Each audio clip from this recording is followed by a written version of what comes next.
allowing us to use this space, particularly Mike Renner, always coordinating us, the partnership with CDOT and the chapter. Also, I think we already said, but I'll say again, our sponsor for this event, Lightbox, Paula, thank you so much, and I encourage you all to talk to her and find out what that's all about. And also Ellie, everybody who knows Ellie knows that she's awesome, and we couldn't operate as a chapter without her. So.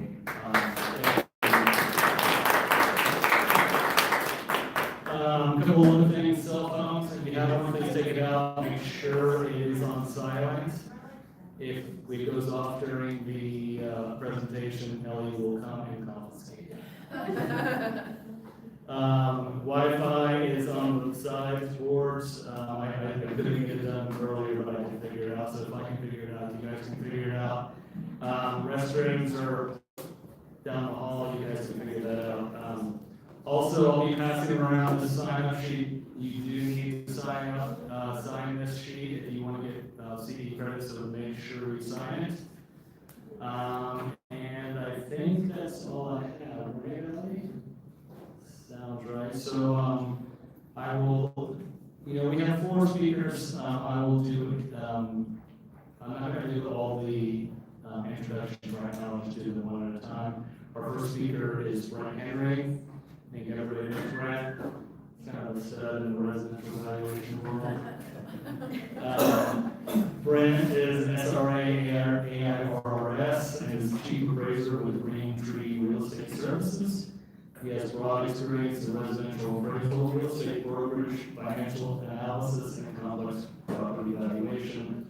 He specializes in high-value residential valuation and litigation matters involving divorce, construction defects, bankruptcy, tax appeals, and other valuation disputes.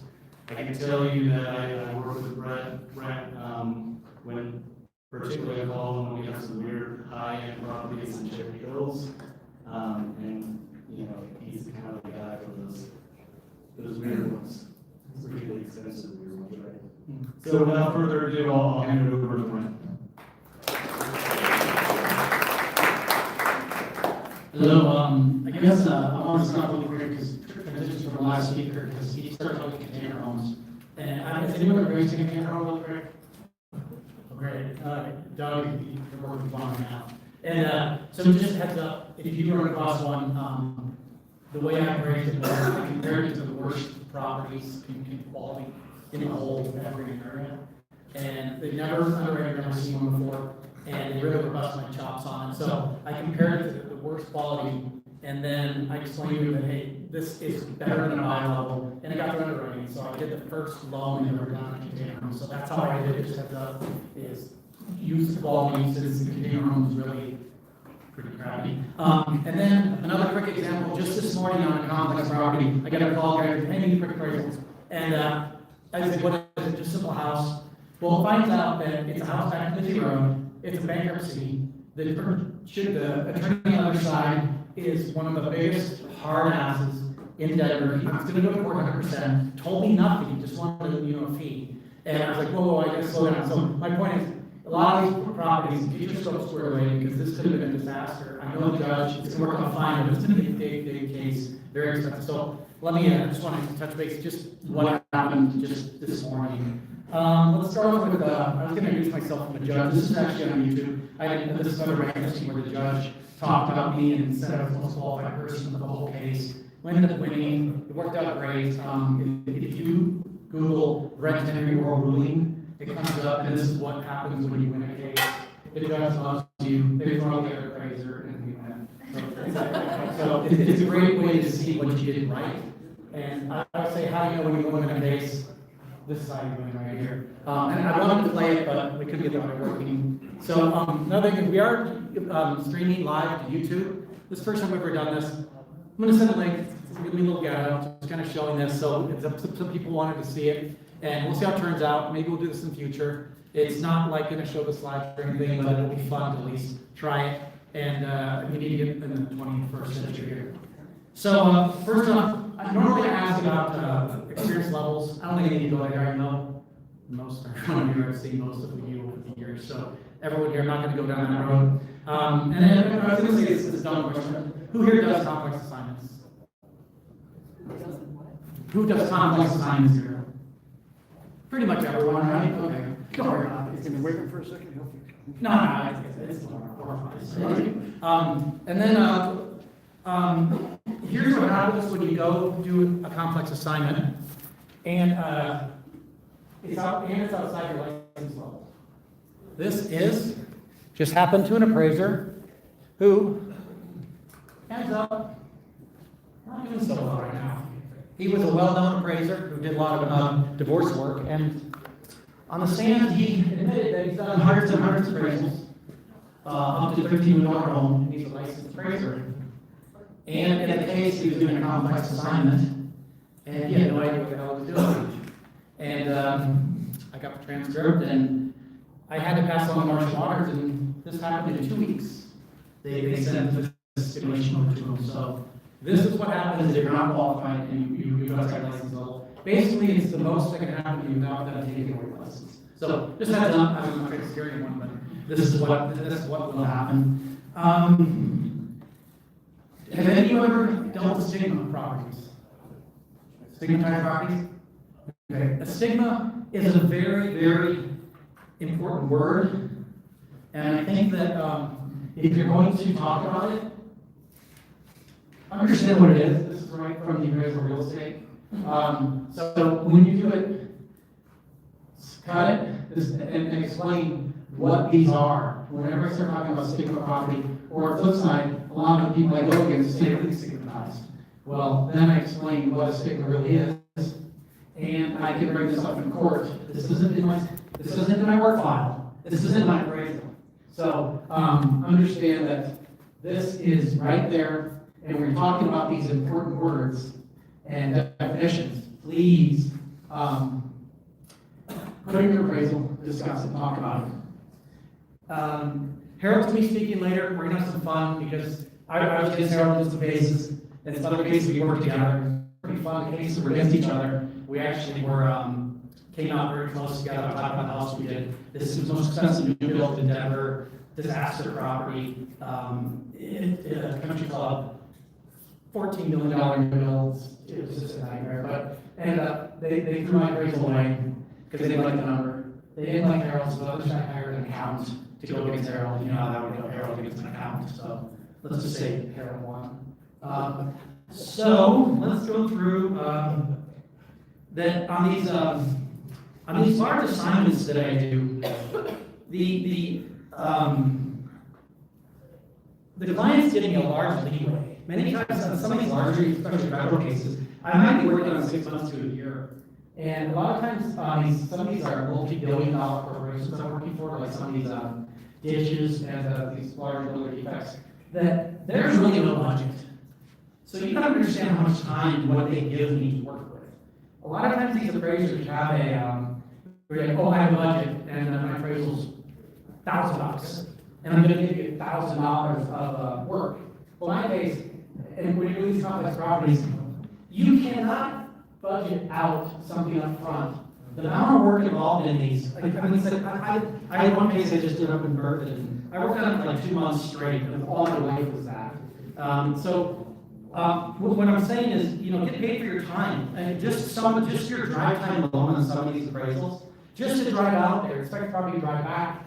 I just drove to Grand Junction yesterday and back. My drive time alone, just going out there and back, I'm in thousands of dollars already, and that's not even typing up the report.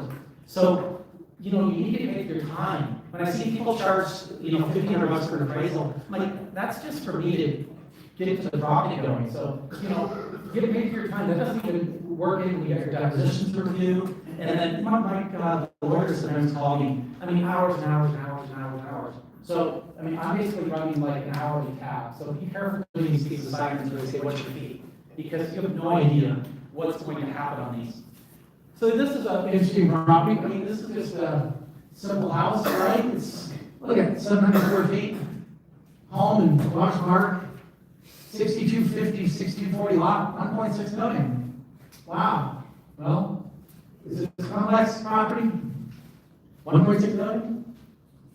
Gaylord Street, anyone know about where this is at, why it's so nice? Probably one of the best streets you could be, walking so Gaylord. Clearly, what about the first step you go on this, right? ICSUs. Well, you need to think about that when you start doing some of these complex properties. It looks like a simple deal, and, oh, here's my $700 appraisal fee. Oh, wait, I gotta start doing my ICSUs, and then now we're doing development, and what about comparing other properties? So this is a good example of where a property looks like it's simple appraisal, and, I don't know if you look at it, it was listed for $990, sold for 1.6. So, this is just the stuff that I see, and it gets a little difficult. Here's another I didn't appraise this, just one I pulled up. This one's interesting, I appraised this one twice. 10 Sunset Drive, 4.46 acres in Cherry Hills, 6.25 million. So this is one of the most expensive lots in South Denver. And it was interesting because two of the comps I appraised, but one of the comps a couple blocks away sold for 4.25 million, and it was on 30 Coast Park Drive, and actually used as a comp. But this is one of the most expensive, largest lots in Denver. What's great about this one too is it gave me good data because it cost $50,000 to demolish this mansion. So it's good for my cost basis when I'm doing salvage values to get a high value for a home with minimal asbestos cost. So that was a really fun assignment. So the next thing is what is a complex assignment? So per use path, it says complex appraisal assignment, particularly for residential properties, one in which the property be appraised in the form of ownership. The form of ownership or market conditions are atypical. These assignments require higher level of competency, more time, the advanced research, and standard appraisals.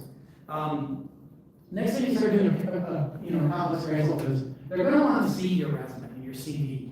Many of you don't know what a CV is, but a CV is kind of a more detailed.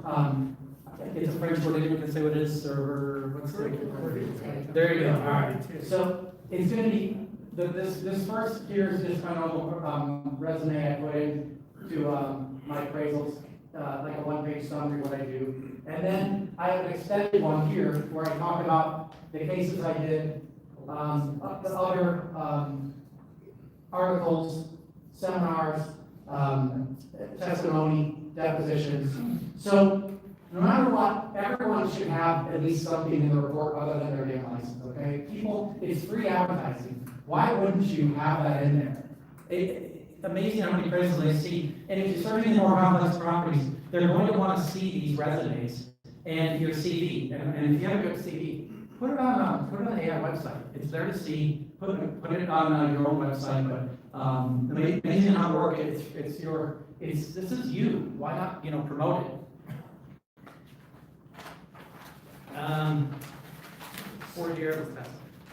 My YouTube didn't turn out so well. I'll pass on that. Another great thing to do is LinkedIn. It's a great property. Great way to promote yourself. I post stuff weekly. I don't know if any of you ever seen my stuff on LinkedIn. A few of you. So I post a lot of producing stuff on there about what's going on in the market, and I get a lot of traction. A lot of people look at it, and it's amazing that the attorneys look at it. So why not? It's amazing. I clipped a couple of my exhibits from YouTube right in a court case, and it's funny, the attorneys had already seen it. They saw it before I even put it up.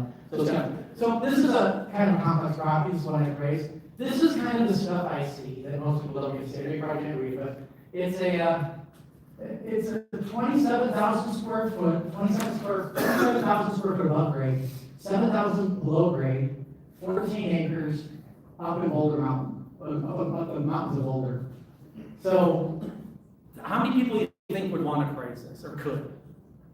Not many. Well, just so you know, I didn't appraise it.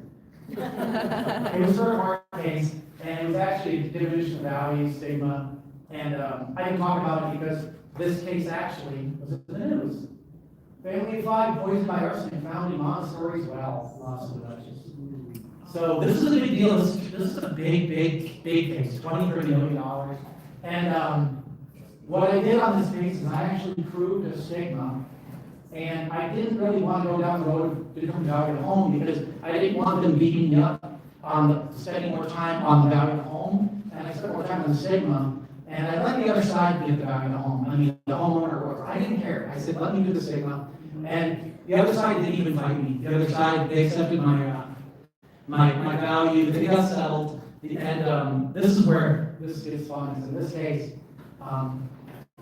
you know you did a good job when the defense, when the defense attorney calls you and hires you for the next case. So I'll talk about this, what happens on the next case. And so it was really fun when they said, you know, we worked with you and we thought this case might fit your expertise, the next case I worked on. I was like, well, that's pretty cool. So this was interesting. Okay, this is a good example of kind of how I'm not going to leave it up here, but this is a retired official. This was actually information about the a comp I had, and I was able to prove a stigma doing 4 different ways of how that property was devalued, and not just by just a comp, but I used market studies of a lot of different ways. So whenever I prove a stigma, I check 3 or 4 ways to prove it, and I really don't want someone trying to just a lot of cases I go against recently is they'll have they interview people and they get a stigma off an interview from a builder. That's always fun when I'm a builder, and then I actually have data. And it doesn't go so well when you just have an interview from a builder as their data support. So this is a really fun case. So this is kind of, I was telling people, when you know, anyone can appraise, but how do you know when you did good on an appraisal? Like, how do you know you did good? Everything comes together. Okay, how about a little deeper? How do you know you're actually right? It's highly supportable by everything you've done.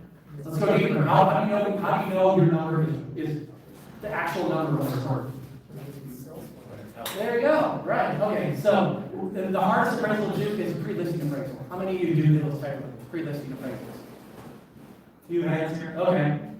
But that really shows if you know what the hell you're doing. Because when you do that, they're hiring you to tell you what I should list it for. Now, I didn't even introduce myself, but I'm also an employee broker. And I do a lot of cases on the broker side. But in this case, I was hired as a referral from another very qualified appraiser from the Springs, not very southern side of town. And he said, hey, Brent was very, very well. So the homeowner called me and said, hey, I want to list the home. And, you know, I was like, I know this lake pretty well. I know every sale. I know this lake, I know the property, I know even this home, I actually live right here. So I went to the property and I said, here's what I think you should do. I put my broker hat on and my appraiser hat. And I said, I think you should list it at 1-1, and it's gonna take about 75 days to sell, and but I think $1,050,000. And what's gonna happen with that is you're gonna have someone who's gonna fall in love with this because of the views, the site and location. And what's interesting about this one is their listing was from Boulder. So you know where that's going. So they kind of had me help them out a bit because a Boulder appraiser, a Boulder realtor doing a home in Denver on a lake, they kind of just went with what I told them to say. So in the end, they got 1-1 for it, and it sold in 40 days. I told them about 75 behind. So this is really fun when you know you did your job right. Is, you know, yeah, we can have appraisals and, you know, you can say what it's worth, but it's really fun when you do a complex report and you're right. And this doesn't happen all the time, but, you know, I pulled 1 out of 100 out. It's kind of fun when you really do the job. And, you know, when you're right, you get that feeling, hey, you know, I'm good. All right. Court is like, yeah, they accept your number, but is it right? Is your opinion? You know, it is what it is. So, that's Boulder, this one, that's the well, we get a lot of going on. Being a broker can be really, really useful for a lot of these complex assignments. And a lot of these complex assignments, there was a month where I didn't do an appraisal. All my cases were going against realtors on E&O cases or defending appraisers for E&O cases. So a lot of my work is working with the attorneys with these big E&O law firms that you all work with. And when you get in with these companies too, they know you, and it's amazing how they end up circling back. And I'll talk about a case I just had recently for a case yesterday where all the attorneys I've worked with before the past were one. Okay, so you know, when you're doing these complex properties, you're going to have typically you do your 3 approaches about it. You know, your sales comparison approach, and you have your cost approach, which amazingly, start doing more complex assignments, you're going to need to do the cost approach. Okay, and a lot of people don't do it, especially on residential properties. You need to know how to do that. You'd be amazed how much work I get, where I do a lot of salvage value, a lot of insurance value, a lot of properties where I'm trying to figure out what the land is worth, and the improvements, not a house, or maybe just a house and not the improvements. So you better know how the hell to do the cost approach. If you just say it's not applicable to this assignment, you're not gonna do slide. I had a case where they hired another defense, there were 2 defense experts, me and another SRA, and we got deposed, and they brought me up, I got a position on everything, and the home was 2 years old, and I didn't really detailed cost approach, and I even had the cost of what it cost to build. Well, I used those numbers in the case. Well, the other appraiser didn't do a cost approach. 2-year-old home. He didn't even get the number of what it cost to build the report. So, which appraisal do you think the defense chose for their case? It was me, but you know. So, that was kind of fun. It was kind of dumb. And I know the appraiser. I kind of had to talk with him, and he said it was in his work file. You know what that means, right? Work file doesn't go so on your court either. If you say work file, when you go out on the stand, you know what you get? You get your appraisal. You don't get to pull up your work file and start talking about it. My work file is usually in my whole report, so when I get pulled up, I have everything pretty much to talk about. So be careful on that. These are some, let me move on here, I want to put those up for a second. So here's some, a lot of type of assignments I do are as is your salvage value. That's a big number. I'm doing that sometimes for builder defects, because they want to find out what it's worth, assuming that the home is demolished. You might say, why does that matter? Well, it matters because they want to know what the land and improvements are worth, so that if we take the home away. And I did a lot of those type of values too when, what was the fire up in Louisville called, that big fire? It was Marshall Fire. After a lot of these homes burned down, they actually hired me when they were buying other homes. So the insurance company said, all right, that's fine, we're going to let them buy a home, but we're only insuring what the property is actually the home's worth, not the land. So they wouldn't even insure, so let's say $90 million home. They hire me and say, okay, the $90 million home, what's the home worth? Not the land improvement. So it's really fun, a lot of work. All kinds of appraisals for the insurance company. And you get on that list and the work just comes and comes and comes and comes. Site value is super important. You need, not just for your complex assignments, but you need to know how to do that. I always tell those people, and I kind of beat this in people's heads, is if you don't do a site value, how do you know what your site adjustments are? So, right, I'm gonna get a laugh on that because I like that. So if you got $1 million site and it's a 10,000 square foot site, it's $100 a foot value, right? Well, if we then, your contributory value should that would be a percentage of that would be logical, right? So if we're adjusting out, but also if you have a site that's worth $40,000, your site adjustment would be lower than, let's say, $1 million. So my point is, if you don't get your site value, how are you doing any of this? That's why a lot of you in your lender work, you might be surprised when the lender says, we don't need site value, we need cost approach. Why do you need damn site value? Well, because it's going to support your whole damn report, and it's the basis of the game of it. It's your highest and best use. So, I mean, it's amazing how many reports they see that don't do site value, and that's the key to the whole damn report. No less when you do with properties like the one I said in Wash Park, where it was $1.6 million, 6,000 square foot site. And, how much are you adjusting? How much do you think the adjustment would be from a 4,300 square foot site in Wash Park to a 6,250 lot? Any idea? Hundreds and hundreds and hundreds of thousands of dollars, right? So I laugh when I see people do $3 a foot. See it all the time. And it's a joke because it just makes the whole report not credible. So my point is, especially with these more complex assignments, that is many times key in my report. How many here has ever appraised a home in a flood zone? All right, come. In a flood zone. I mean, the home is in the flood zone. In the area, not just next to it, but in it. Okay. Why is that an issue?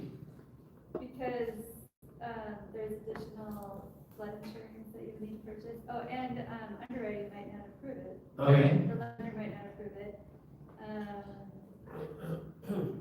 I'm trying to think of what else was went into that consideration. All right, there's a lot more things. When I do this, I go deep. I go deep. So, first off, how can you rebuild the structure when it's a flood zone? You think you can? Oh, no, so it's not conforming legal use, right? So would that be kind of important to mention in the report? I mean, another thing is, have you ever read the flood policies of your insurance? You ever read that? Well, when I go to court, I do, and I pointed out, I said, so do you think when the basement's finished in a home that's in a flood zone, do you think that's covered? Huh, does that affect your appraisal lane? What about landscaping in a flood zone? What about that? Probably can't do it, can you? You can't just suddenly start building moats and stuff and expecting that. So, I just had a big case up north where I'll get into it later, there's a lot of things that you need to think about if you're getting into these complex stuff. You gotta know what the hell you're doing, okay? Because you are gonna get beat up. And you better be an expert about a flood zone. And do you know there's revisions on flood maps? You ever looked at those? You know why that's important? You might need to know that. What about the BFE? You know what BFE is? There you go. But how could you have a home with a base flood elevation of 0 and no water around it? Does that make sense? Anyone see it? Where's the water coming from? The ground. Coming up.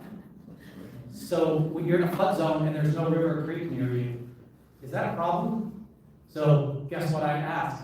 I say, well, what's the water table at? Let's find out. Last one I did, the water table was 5 feet deep and it had 8 foot base. Is that a problem? So these are things where, again, you start doing this, you need to know how to read your flood maps. Luckily, this other case I was on, we had guys with PhDs and all I did was kind of throw the fire at them and these guys ran with them, having these PhD experts. It's pretty fun. And you'd be amazed that the amount of experts coming on these cases, these people are the best in the country coming on these big multi-million-dollar cases. So don't be surprised if you see people, and I'm not talking about crazy, I'm talking about the experts. These are some homes, and these kind of some complex homes I appraised, and this is the stuff where it's pretty difficult because you're going to deal with this home's for sale right now. This most expensive home in Denver, 1211. It's listed for 20 million. It's absurd. This is a builder's dream home. It had a 3-level basement, winery. Well, I'm bringing this one up because it's so absurd that no one's probably going to pay that for it because that's what it costs him to build roughly, and you're buying his dream. So when you're doing homes like that, how many of you have ever appraised a home and you set the value for an area? Good. I'm glad I did. We don't set the market, we report the market. So be careful doing these properties because when you start setting the market or setting the market through your appraisal, you better be good. You better be really good because setting the market, it's not your job to do that. Now, if you're doing the biggest home in Greeley and it's on 100 acres, has lakes, and it's 40,000 square feet, yeah, that makes sense. You're probably setting the market, but be careful when you set these markets. This one, 20 Cherry Hills, this was the Gallagher's home. This one was 15 million sold for. I've raised it multiple times. It cost them 19 million to build in 95. He had the president stay over there, the queen. It was like that value when I showed up there too. They had the house. They made me sandwiches, and there was a cleaning staff, and it was absurd. It was I've never seen before. So Polo Club. This was what was called the South Cherry Creek when I did this back in 2021. It was quasi divorce, whatever, but it was, at the time it was 9.25 million. This probably brings us up because this was most of the home something we're not writing about. It's probably all got a story, but this was really kind of freaky because I showed up. It's a big mansion, the Overton Country Club. Sold for 8.5. I knew the original before, but when you do these complex properties, you get thrown into situations that are kind of uncomfortable and you're never ready for it. And I'll bring this up later, but so I show up there, no one's there, and some assistant guy rolls up and he goes, "Open the door and just takes off." So I'm like, okay, so go to the home. And this is like a museum in there, okay? There's like something like a Napoleon diary, and there's all these treasures and stuff. I go upstairs, and in the bathroom, there's like these little neck things with these full diamond like bracelets, necklaces and stuff. Hundreds, maybe millions of dollars. And I'm like, this can't be real. I'm not in this home by myself with probably $10 million. And so, is this a setup? I really don't think this. Because the guy in his little assistant just showed up in his little Prius and said, "All right," so he's going to get started. So, you gotta be, my point is when you're doing these homes, these multi-millionaires, billionaires, you gotta be professional, you gotta look right, act right, talk right, and truly not just be, stupid with their stuff. Because they have cameras, I've never caught anything that other people, so just be careful. You're gonna see things that are just extravagant. I just took a photo of the bathroom. I actually took a photo of like the shower. I didn't even want the diamonds in there or anything. I was like, I don't want, this is so absurd and stuff. Or like some of the vaults, you go in and have a vault. And I'm like, I don't want to show it, I don't want the photo of the vault. So just sometimes be careful what you do. I did, And the primary walk-in closets, Oh. sometimes you choose not to take. I'm careful opening closets. Especially on VRBOs. So this one was interesting because it was less expensive comedy to sell in Denver. And this was, I won't go much into it, but this is tough. I'm bringing this up because this was interesting because there were no, obviously there were no comps. And when I get a complex product like this, I actually got some, I went and I contacted other appraisers around the country. And I was able to find out the penthouse adjustment to non-penthouse adjustments in 4 seasons around the country. So I actually applied that to that home, to the last sale, and actually, I did not the sale, but the sale before that, a couple floors below, and I was looking at adjustment, and it was a great way to support that. And I don't know many people who support their adjustments by getting comps from around the country and then applying it to the condo. So the bank got pretty cool. So this is kind of where some of these more complex properties, you definitely got to think outside the box.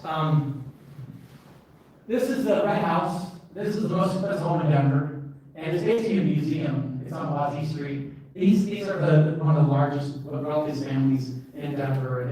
It's on Wazee. It's a 94 square foot lot. The home's 10,000 plus square feet. It's basically a whole, like, if it was a bar, it'd be like a whole house. And it's basically a museum, and then they own the whole parking lot behind it. What was unique about that property is the front door is actually looks like one of those doors in like Game of Thrones that goes through the mountain. It was just like foot long metal door that you couldn't break down with a machine. And what was interesting about that case is I'm doing it for the estate or trust or I don't know what it's for, but there are no photos. I'm like, what are you talking about? I gotta take photos. This is your appraisal. Well, then the main assistant would let me take photos of the home. I said, I'm gonna take photos. I don't care. This is for Miss Grantham or whatever her name is, So finally, the other thing is you got to be prepared to get these assignments and let them know what you need to do because there's miscommunication here. And luckily, they let me do it. But this is I think most of it's home in all Denver.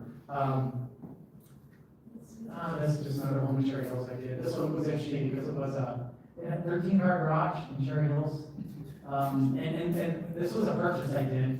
And it appraised up just fine, and I appraised 2 other homes on the same street. It actually runs through the Cherry Hills Country Club, and it's one of the best streets in Denver. Another another thing that I'm careful on is working with, I'm working with the Lamprinos. They're the cheese billionaires, and they're actually working because they have a lot of properties around town. And when you get in with these billionaires, they know a lot of people. So when you make them happy, they really do keep you busy, and they buy a lot of stuff too. Another thing is I did some, I think it was the, I don't know, one of the big billionaire families divorced, and it was interesting to get involved with that. So when you get these bigger dollar people, you gotta be, understand what's going on. Also, going to these more complex assignments, this is show up and look good, okay? If you're going to a $10 million home, you don't hold no pickup. If you got, I'm not saying everyone can do it, but if you have a really nice car or whatever, or you have your best clothes, just picture you have a $10 million home and a guy rolls up in an old Toyota Camry, and he's wearing jeans and a t-shirt from Hawaii. This guy's probably the smartest people in Denver, and you have this punk roll up who's like telling you what your home's worth. how much respect you're gonna get. So, you gotta understand that, the good example I got, the flip side of that is I had a property where it was a home in Weaverage, and the guy had a huge outbuilding, and you're saying, call say, hey, the rent, we need to take care of this is a fire deal, like, all hands on deck, because he's so angry at appraisal, he's pulling every, all the accounts. So they gave me the old appraisal, I look at the property, and like, okay. So I ended up going deep, finding out that I look at the appraisal, well, I roll up in my dually, I'm wearing jeans, baseball cap, and a flannel, and, I'm like talking to him, and I start talking about his welders, and he goes, you're the appraiser? I go, yeah, the appraiser didn't look like you. I go, well, if she rolled up in a Prius wearing white chiffon dress, wearing high heels. So I ended up fixing the deal, and it was funny too, because I even mentioned some properties down the street. I'm like, well, look at old Otis's place. Otis right in the street, Otis, he hit me off. Oh, I know Otis. I'm like, well, look, Otis is good. So, I started talking to him, and I was there for 2 hours. So the vice president was saying, coming back, said, Brent, thank you so much. The owner loved you. He's like, you know your cars, and like your welders and all that. So it was really fun showing him and saying, fit the role, what you're doing. Don't roll up wearing a suit to, doing a home in North Aurora. And also don't show up wearing flannel and jeans and driving a dually in Cherry Hills.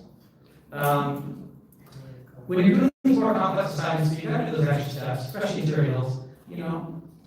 Do some research, pull the permits, go down to the city, get the names of the owners. I name drop. I bring up examples of other homes. I look at the photos, do the extra step. Understanding aspects of these complex homes. I did this one home, it was a $10 million home, and I was talking about the marble in his kitchen, how that's a really rare marble, and they mined it out. And this guy knew everything, I really didn't know that. And I just talked about his wood and his doors and the woodwork. So learn these materials. You really, you're supposed to be an expert.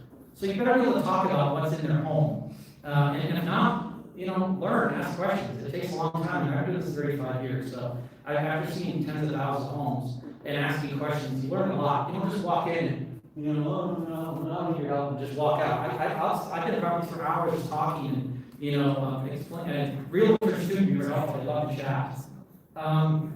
Also, understand we have basements.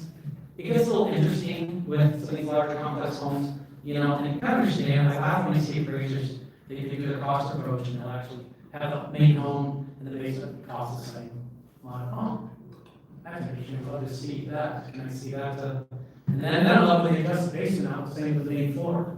Like, I had a case where the guy did that and he looked like a fool when I started going detail about everything. And also, you gotta understand, we do gotta do with ANSI. ANSI collects a lot of that now too.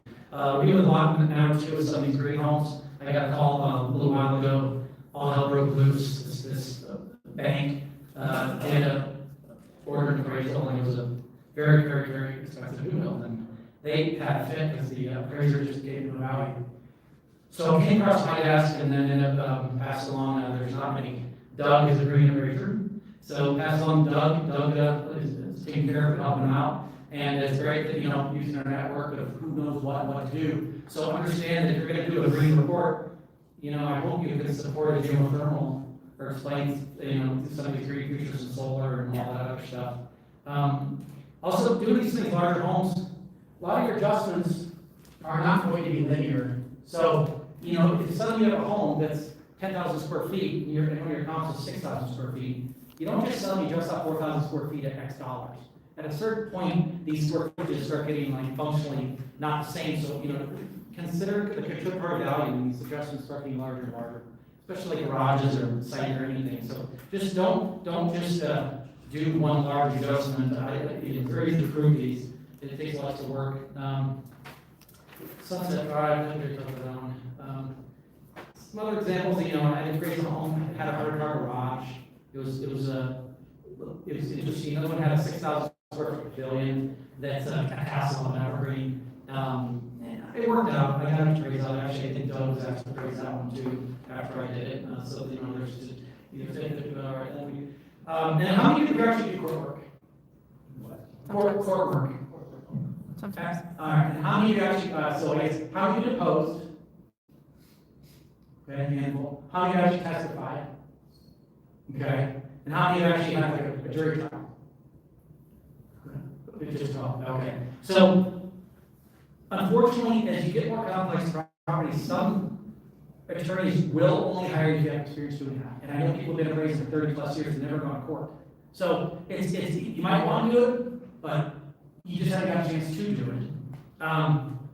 This is where, one where it's just interesting to know AO 21 about understanding where your role is in some of these services. So understand, you're going to be asked to do some certain things, especially me, and know what, when you're doing an appraisal and when you're just doing evaluation service. So I take an example up in Steamboat, I was asked to value the condo, and they wanted the rents from 2020 to 2025, daily, monthly, and yearly.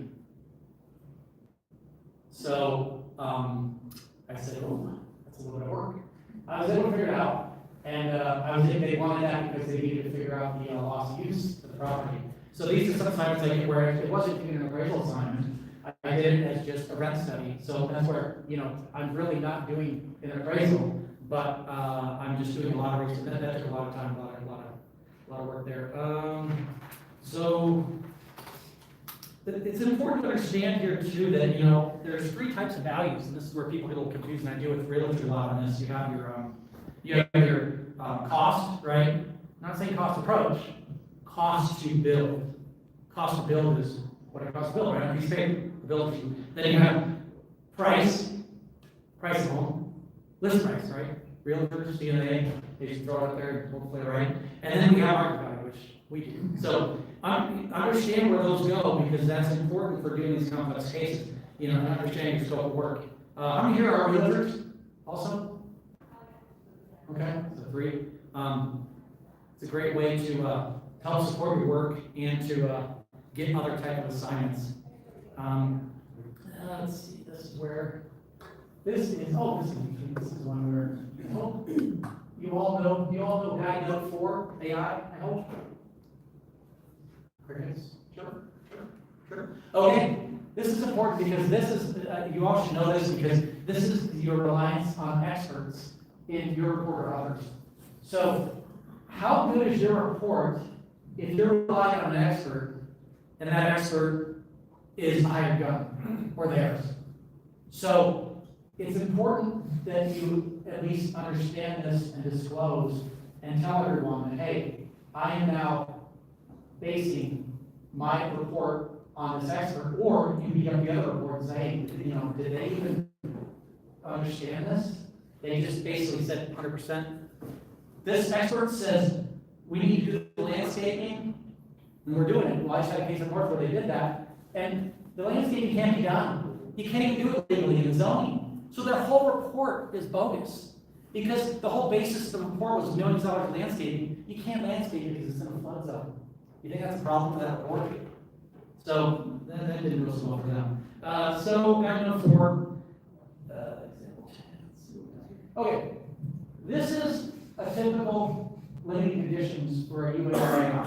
Now, I love the UAR report, but understand that it is for financial transaction. So if you're doing if you're going to use that for something that isn't a financial,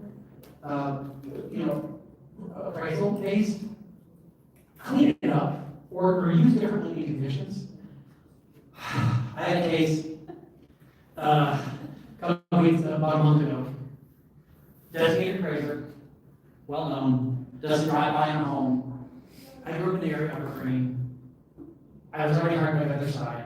I already knew all about it. I knew the appraiser. They hired me and did say, Brent, we don't need you. If we need you, we'll call you. He did a drive-by on this house using a Title 4 form. Now, you might say no big deal. Well, it is a big deal because over and over here it says I did a sketch. It says I did this for a financial transaction. I did it, there only needs no repairs. It says I obtained information estimates from people. I personally inspected the property. And then mentioned the lender client may disclose to distribute the appraisal. Why the hell are you talking about that in your report? And then relevant borrower, another lender requests borrower in orders. You start going. It was so sloppy. And even though he didn't even, here's what he did, he didn't break the either. Meaning, the client said, hey, give me a quick drive-by, I need something of value. Well, he did, and he got just destroyed. It was ugly, and I mean, I feel for him, but you shouldn't be doing that stuff.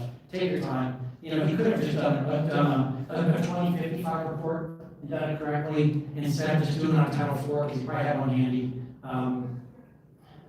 Okay, this is an example of a home that it was a case up north. I can't go into too much detail about it, but it did go to court. I was the main appraiser. They hired another appraiser. The other appraiser was an academic designated appraiser. Academic just means he had a CV that's like this thick. And the problem with this is, he did a, let me step back here. When you do these complex assignments, you're gonna see hired guns. You know what a hired gun is? Yep. They're the guys that give what the attorney wants. Well, in this case, they found a hired gun to determine a loss of use. I mean, they diminished the value of $190,000.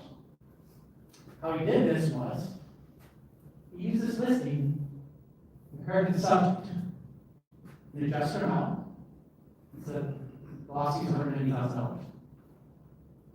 Okay? Does that sound like a sales cars approach? Does that sound like a problem? Well, I won't show this because that's just a little great. I don't want to. It sold for $800,000. And it started at $990, you see? So, my subject home sold for $795. And it sold after flooding. So, this is a joke, because my subject property got flooded. Okay? They came in and fixed it. Then they sold it. The market is sold at above market. Tiny Matters, what this shows is the subject showed no diminished value because the market showed none, right? This guy used this comp and tried to show $190,000. Do you see where I'm going here? This is the stuff I deal with. The funny story about this is, I'm so ready to work on this. This is going to be a dream. And I'm working on this, and my attorney, he said, Brad, this is going to be awesome. This is like your dream of being a lawyer. You're going to court, and you're going to put on your little hat and just like, ugh. Well, 7 a.m. he calls me, he goes, Brad, I got good news and bad news. I'm like, oh, what? He goes, good news is, on a side note, the other appraiser charged $20,000 for his report, and it was a 100-page report with about 2 grades in it. And then he charged $5,000 for my rebuttal. And the rebuttal was all Lund Library articles. $25,000 for his report. So, the morning of the court, 7 a.m., I'm already, just got my desk and getting together, I'm getting all set, everybody driving greatly. He goes, Brent, good news, bad news. He goes, good news is the other side decided to not deal with the value for the whole court case. Which means I won, basically. They're dealing with the repairs overall. So like now the diminution of value is gone off the table. Like we won. He goes, Greg, did your job, great. Great, okay, well, I'm still coming forward. He goes, well, that's bad news. The other side said that no way, shape, or form can you come anywhere near the courthouse. They didn't want me. They did not want me there for the hearing or anything. So they agreed. It was kind of like, I probably could have, but they didn't want me there. They did not like me at all. So they did not even want me there for anything about this because there was what was going on. So I said, that's fine. My attorney said, that's great, Greg, you're done. But it was one of the weirdest things I've ever heard. The other side said they didn't want me showing up really, which is fine. But that's the weird stuff you see. Go to some other stuff. Like I can probably go all day, but I'm going to make sure it's out here. So that's why you do these listings. And that's why I typically like in residential reports, a listing is support, obviously. It's like your 4th, 5th, 6th, 7th, 8th, 20th, example. This is an example where if you're getting complex properties, and I post this on LinkedIn. Here's a home down in Denver, $165,000 for a 1,000 square foot condo. HOA is $1,000 a month.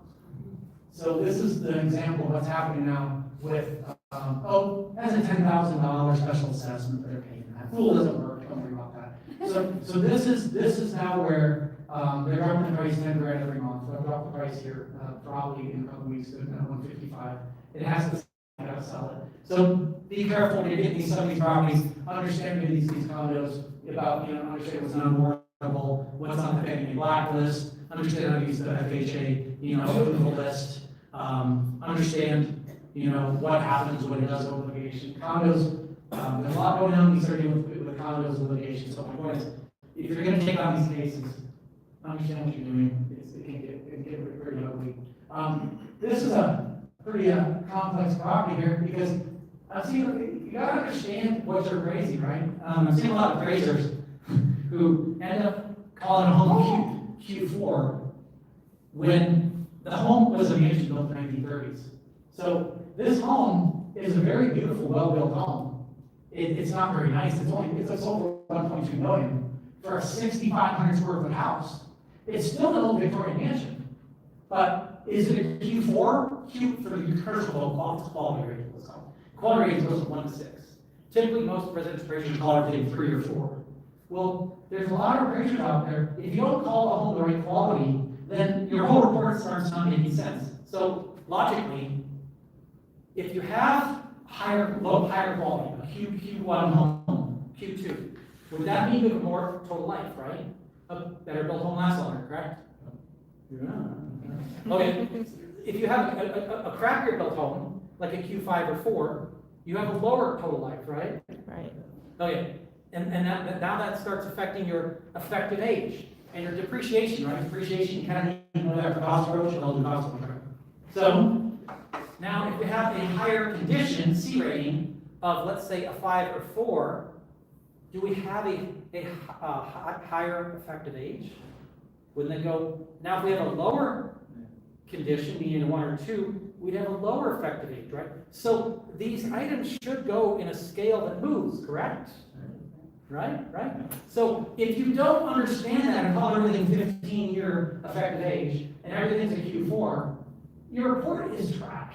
So be prepared to get beat up. If you don't understand the basics of the appraisal, think about that. And also, if you have a higher quality, wouldn't that mean you have a higher cost to build, the GLA?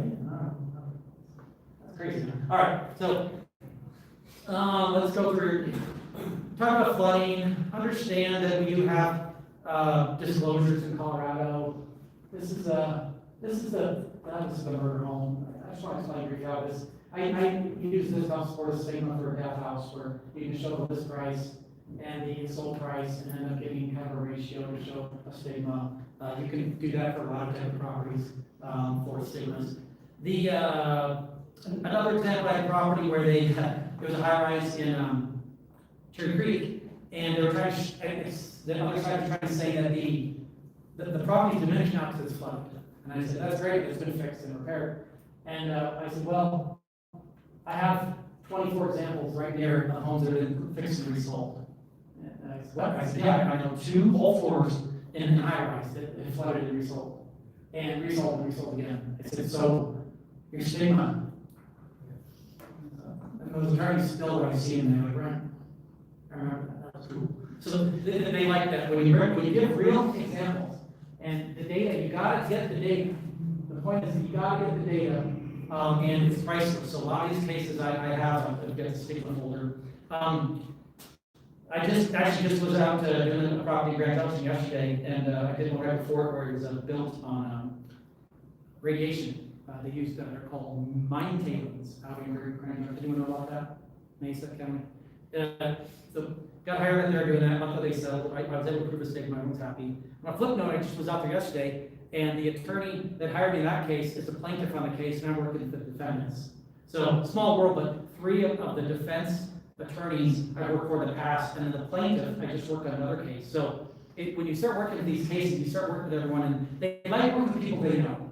So when you start getting these loops, it's quite fun because they all know you, they trust you, and they don't want to hire someone who might be a wild fraudulent or something, a hired gun, whatever else. So then this one is interesting because this is a great example of a functional property that I built. This is for a lender. It was quite fun to do. So it was a home. It's quite big, 1,500 square feet. It actually runs through a busy road. has 7 bedrooms above grade, 7 bedrooms. So the guy was a Mormon, and he liked kids. So when he sold it, then the other family bought it, and they didn't have that many kids. So it was really cool seeing a functional home, and it was listed for $949, sold for $845. Well, does that kind of tell you right there, maybe that's a good start of getting my functional and external in there?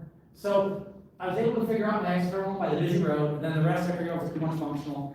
Then to support my functional, it was really easy. I went upstairs, and the bedrooms, they'd actually started knocking out walls and using bedrooms for closets. So the homeowner, and then the homeowner, I said, hey, you're gonna rejigger this. He goes, yeah, because it's costing 75 grand to rejigger this.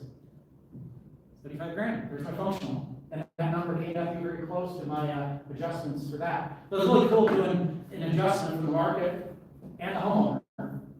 And most people wouldn't even think about doing it, it was all there in front of you. So, you know, understand your functional adjustments.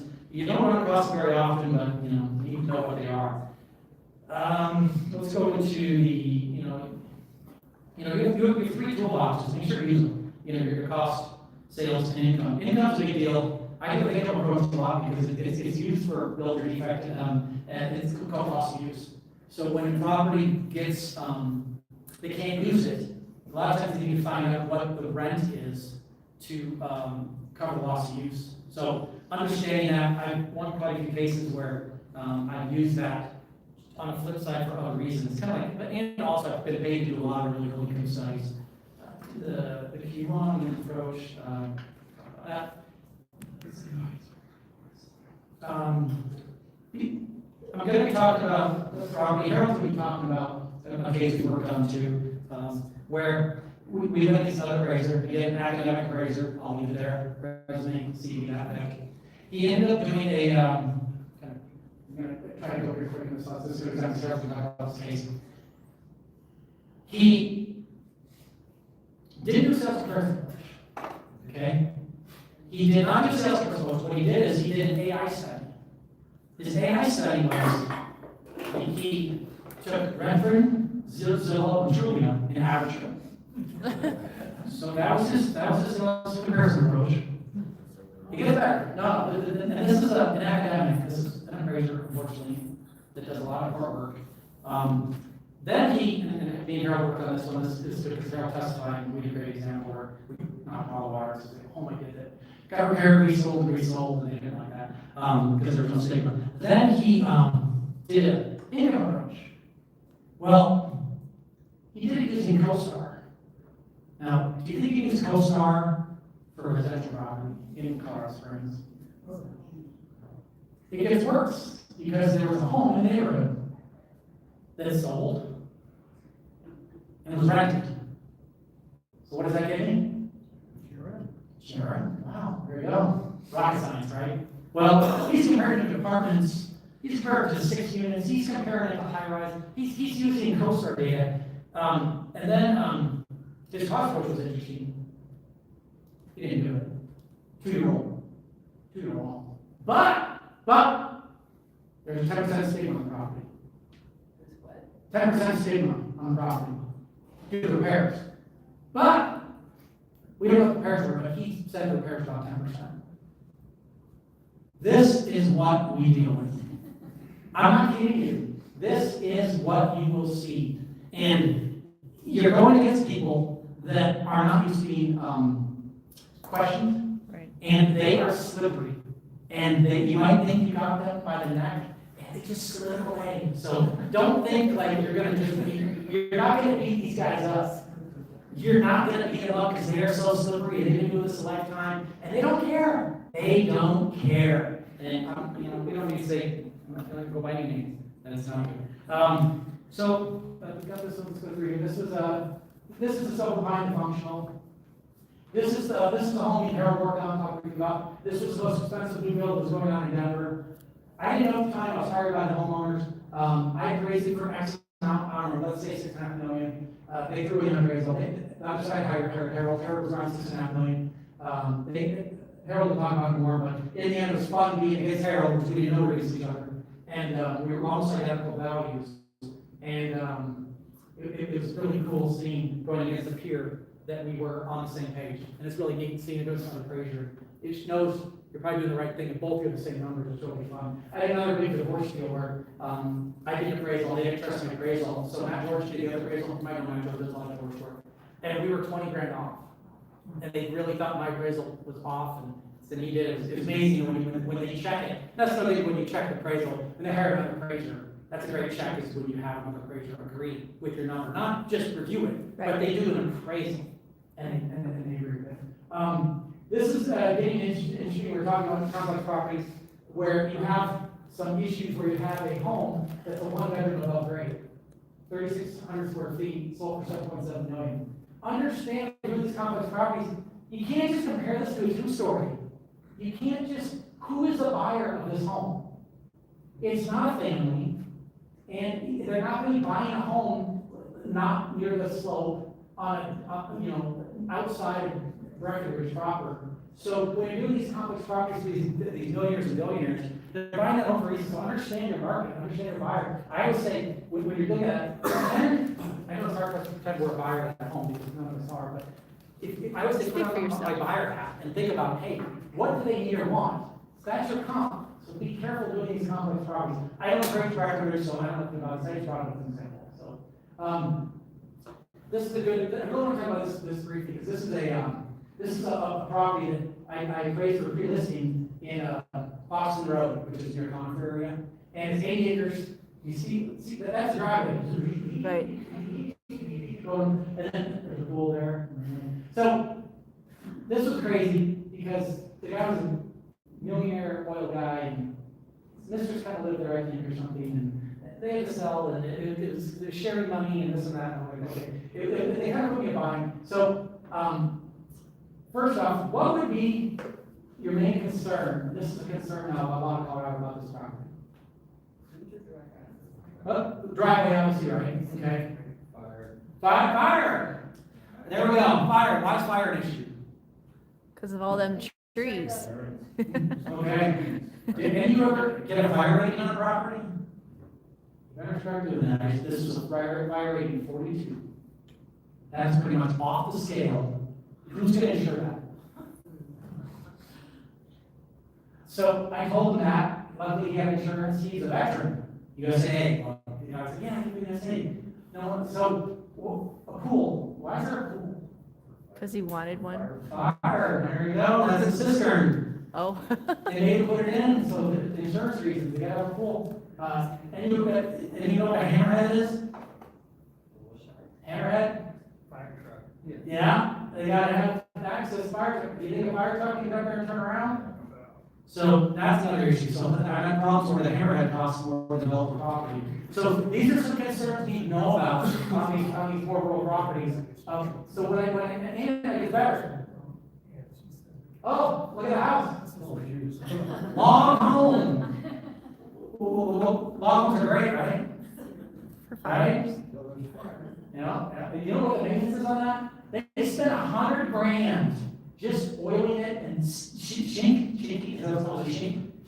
it. They did that for $100,000 just to chink it and do stuff. And this was great because cost coverage on log homes is fun too, right? And adjustments on log homes. Log homes can cost them 50% more. What do you think they really add to value? Sometimes zero, sometimes not. That's what you gotta understand. So this was interesting because I told him to list it at 1.5, and I told him that I had no idea what it's going to sell for because you're going to have some serious issues with insurance. And what do you know? It's one bedroom above grade. Family home, right? Yeah, family home. 1,500 up, 1,500 down.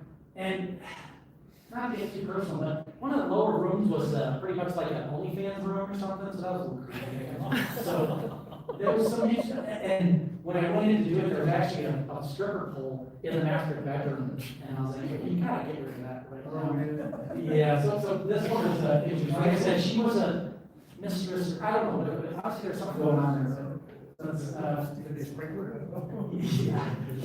No sprinkler. No, it was built back in built in about 03. So, and they really don't. That's a good point. A lot of air sprinklers in a lot of places now. And then cisterns and all that too. And then you put well, and So that's some things to consider on these real properties. So I told them in the end, I said, you know, I listed 1.5, and this is before the market got bad, because they waited about 6 months to list it. And it's sold for 1.25. This is where, I don't care how good you are, no one knows what it's gonna sell for. No one, this is just throwing it. They found a buyer, and it took 88 days. They started at $2 million, sold for 1.25. So these are the top properties you do, and the mistress thought it was worth $2 million plus, and the homeowner just wanted his money back. So this is interesting. Let's go through one at a time. Okay, perfect time. So this last example, understand this is something I posted on LinkedIn. Just talked about, this is a property, a neighborhood down in Colorado Springs. And these, what's happening here is that we're now getting a lot of these properties that were sold back in 22 and 23, that the builder kind of priced them, and they had special loan programs for the veterans and such. And now you have that the market's changing, and these has the highest short sales. This is the most short sales in the whole country, this neighborhood.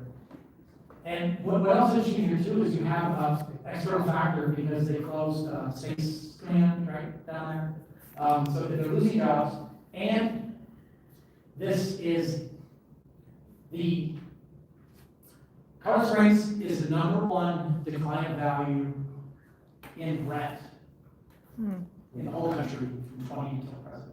What I laugh is when I see these old reports, and especially for appraisers, and they just show rent going up. How can you get that far off that having rent go down 15%, and they're still saying the rents are going up? So understand your market, and I don't have a problem, and that's why it's important to, when you're doing these complex assignments, really look at your data, and really look at your rents, look at the trends. As of yesterday, I think I posted on LinkedIn yesterday, we're #1 in the nation again. We had the highest year-over-year decline in values we show up in the nation. So these might be things, you want to put in your report, because not everything's rosy, nothing is you want to get called out later down the road. Especially with some of these cases I do, I'll get pulled up 6 months or a year later, and I love going back, looking at the data, developing a great job. Especially the lazy and start working on these boxes, like, appraisal love aren't boxes, do some residential, these smart boxes. They should be boxes and boxes. and then they end up like, I didn't know, I got that as a shortage of supply. And like, shortage? Really? Huh? Shortage. We have like 3 homes sold in the last 3 months and like 30 listings. So, and another thing, the last thing I'm going to say is I love when appraisers just land use, they leave it like 10, 10, 10, 40 or 50. Talking about getting called, I love calling out appraisers. You can't get the top right appraisal right. It's not very hard to look at the zoning map, figure out what land use. So, the point is, just be prepared that if you do go to court and you start getting these complex reports, they have no budget. They will beat you up. I've had some of the attorneys pull up LUM library articles. I had one where I tried to pull up the case examples in a historical home, and tried to pull up a long example of that soil defect case in Littleton. And look, I knew about it. I mean, what are you talking about? This doesn't apply. So you better know about these cases and what's going on, because look, like I just shut them down. But most people would know the case you bring them. It didn't apply to an historical example. So get up to date on this stuff. And I'm perfect on time. I got a couple minutes for questions, and that's everything. What are you using for your I can't hear replacement? you. What are you using for your replacement cost manual, and are you using a digital measurement like cubic cost? So most of the time, I'm not concerned as much about, I'm spending more time on my reports. I'm not measuring homes usually, I'm getting plans. And if I'm measuring, I'm getting a lot of my builder stuff, I'm getting from those already. So I'm not as concerned about the homes I've done, they've been measured 47,000 times. I don't get like a letter appraisal and measure it out. A lot of times, my job is, hey, this is what it is, county says this, everyone says this. If they want me to do it, I'll do it. Usually I'll spot check, but I'm spending my time doing the scope and not the lender book crap stuff that isn't applicable to. The builder costs, the builder. I mean, I love, I do look at. It's newer construction, but if you're trying to apply a cost approach to a 10 or 15-year-old home. I have enough data.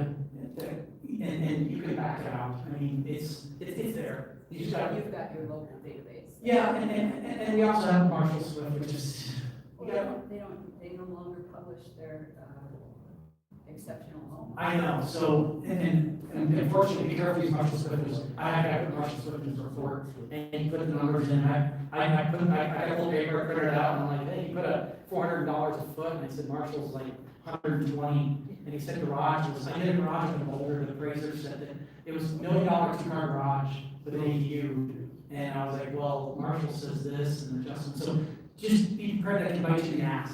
So be careful quoting something and saying that is the number, because the number isn't on paper, and they're gonna try to more you put it, and I got this off this one item, that even gets you in a hole deeper. That's my concern. You have a few people watching on YouTube, and Zenjamin6262 says Brent is a stand-up guy. So I wanted to share that. And then Carlin Hill says hi. Oh, Okay.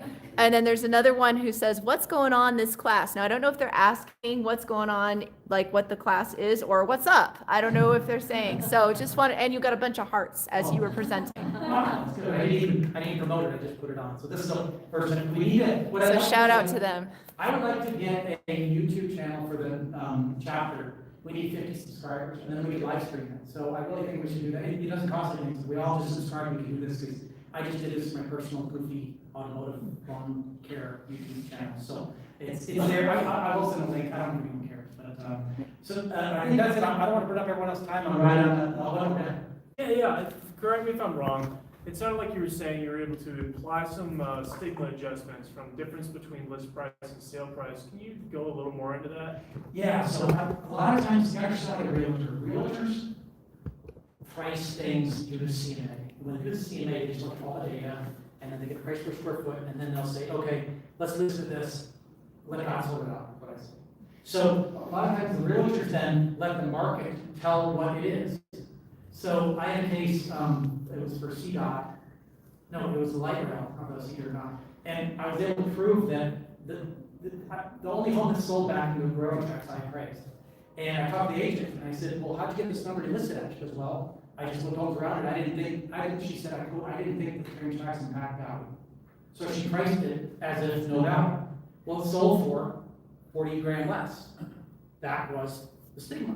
The market told what it was. So many times when we have these properties, realtors will be on a busy road and they'll price it identical to, so that's why it's important to verify your data and talk about it.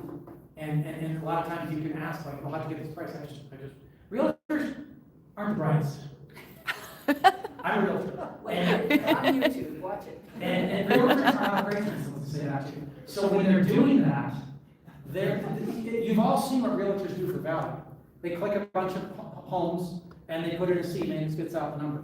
So that's why I've done that many times, and it's hard to argue, especially if the other side has something. Anytime you do these adjustments, there's not much out there. You've got to hang your hat on something. And I'm not saying that's what it is, but it's better than nothing. And I know you can argue and say, well, it's this or this, you don't know this, maybe it was this, but like on that home with the busy road and functional, I had that all day. Because I can prove it from the external adjustment. Make sure to do an external adjustment, put it in the percentage of the cost approach too. It'd be amazing when people do an external busy road and then they forget to do their external grid. It's like, how do you forget about that? But, so yeah, I love the brokers are a great way to prove that. I had another home where it was listed and I talked to the agent and they explained it all to me. So the broker, some of the best thing I ever done, some of my builder defect comments, I talked to the agent and talked to things, spill their needs. And that's not like understanding how to talk to these realtors. You gotta walk in briefly, you gotta be befriendly. If you talk and just like talk slow or gruff or just kind of, they give you about 5 seconds. And some of the information I got, I've won cases on just these realtors are gonna use, especially when they talk about what they spent and about the home and all that. So that is really, really important, is spending that time to, I've even done showings on homes in a case because I was a broker and I wanted to see it inside too. Also, the best data you can get is when it's active. You can actually get more information when it's active. Because after close, they don't want to say anything, but when they're selling it, oh my gosh, I had one where they gave me the cost estimates and they gave me everything because it was active. And I'm like, hey, can I see all this? Like, yeah, But as soon as it went off market, it closed, they took all the documents off MLS, it was all gone, because they didn't want nothing, so you know, if you're working in these markets, especially like your smaller areas, you know, I check MLS every day. And a lot of these things that work, and I watch these MLSs, and you know, you've got to be on top of it and get that data. The data is going to win you cases. There's a lot of these other pages, like the one I talked about, the average, the zone, show you, it's not going to have much data. All right, better in there. Thank you so much, and we'll pass it on. We're going to take a break.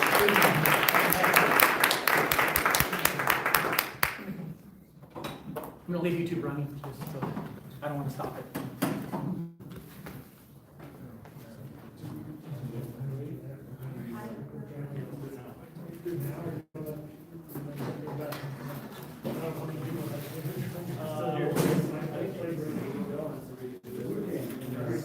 Right before we start?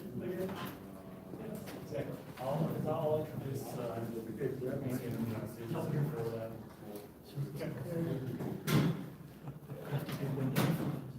Yeah, I don't think it went over there. Then you build them.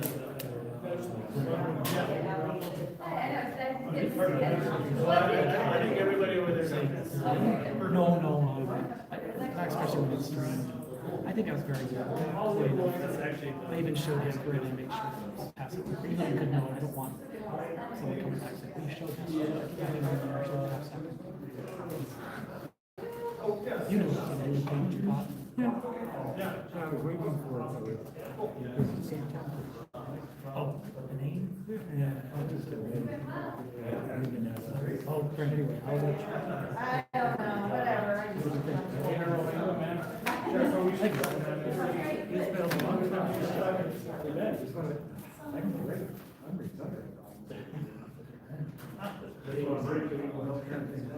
Oh, no, not yet. Yeah, it's like shaking up. I know, I know what you were.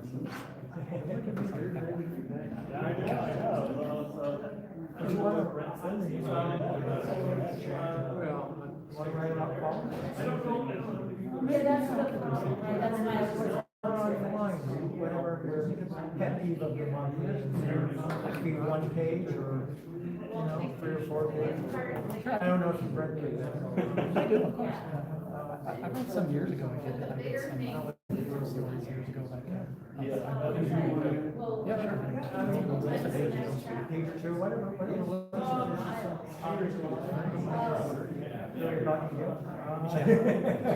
You know, it's kind of like, this is a chance to, just like this room here, it's like, about, I like that song.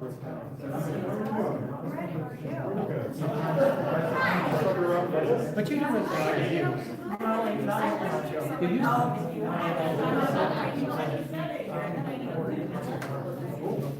Oh.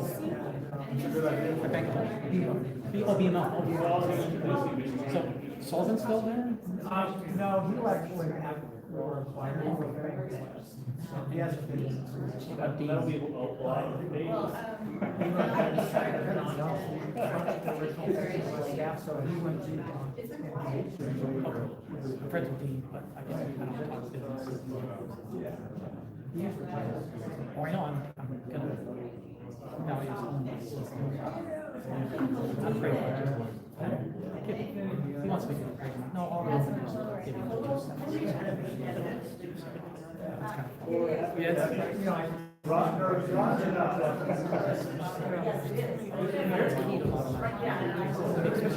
be great. I've seen your team. especially when you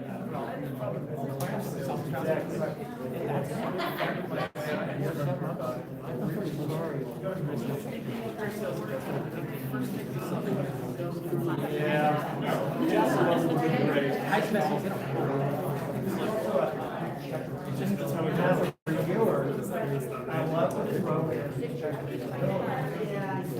Like the last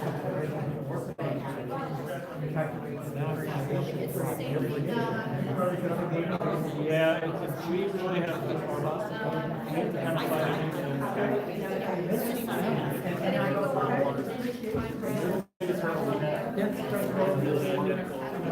of find why I brought up the quality and condition. You know, they're effectively this,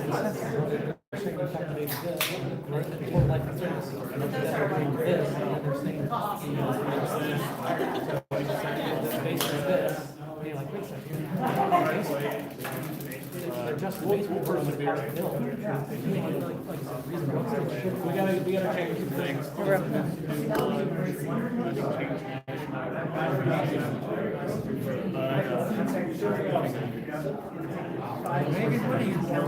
I'm filming.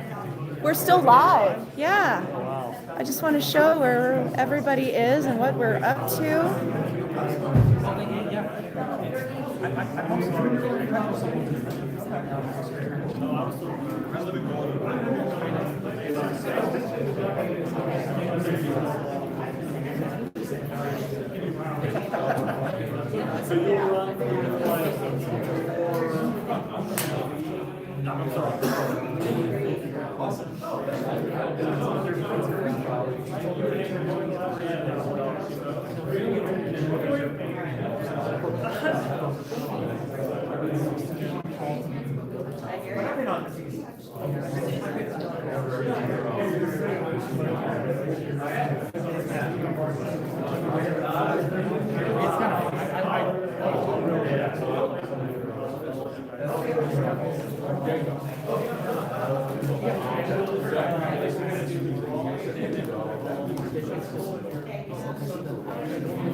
Before we start the next round, we're going to do this drawing for the gift card and the sign for you. So I'll just aim it at you to start. first drawing is for the gift card, and I have and small.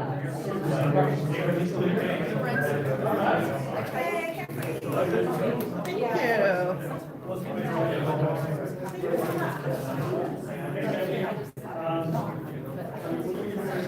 Okay, so next we're going to do, mixed items that like wash.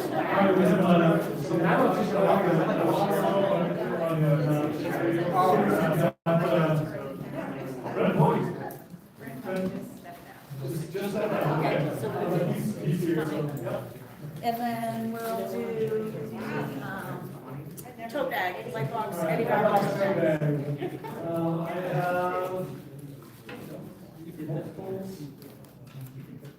Ron Pendleton.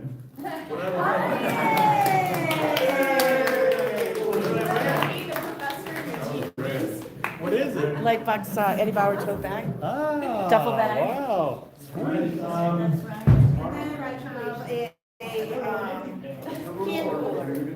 Oh, is that a cane cooler? Alright, and I've got Eddie Gersh. Hey.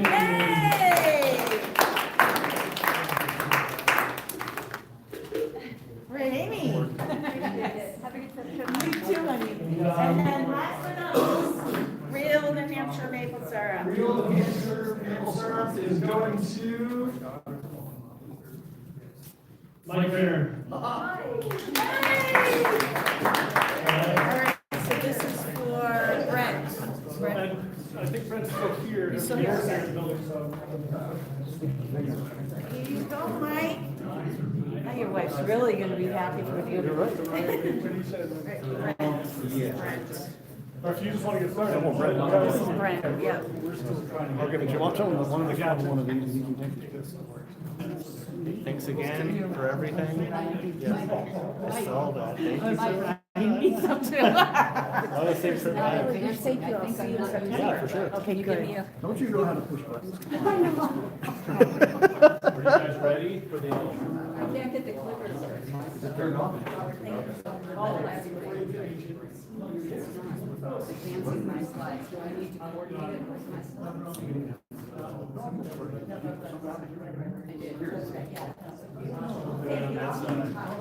thought that was Brent's, because I still have Brent's.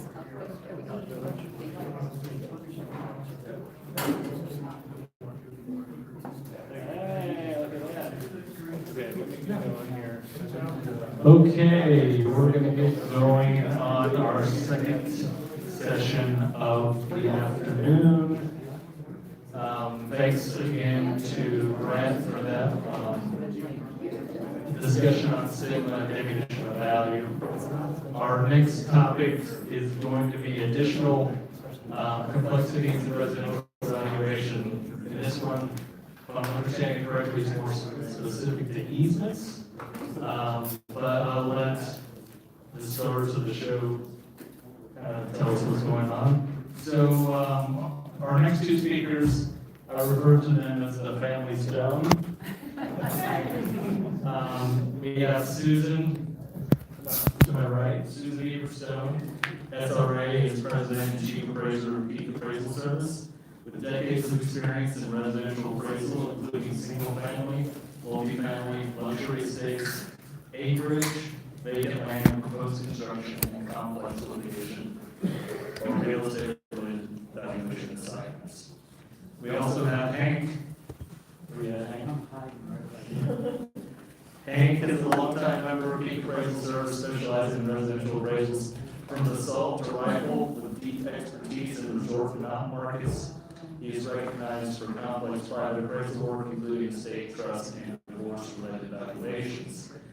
I can tell you that I work with both of these, both family stone, and they're kind of a great resource if you need help, particularly in the Roaring Fork area.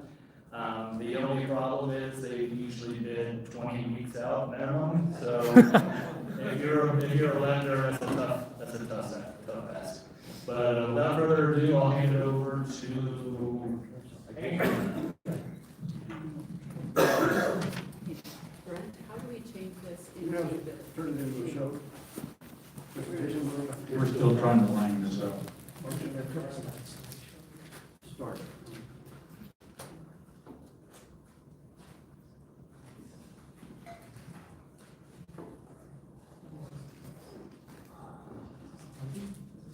Also, if anybody has not signed up,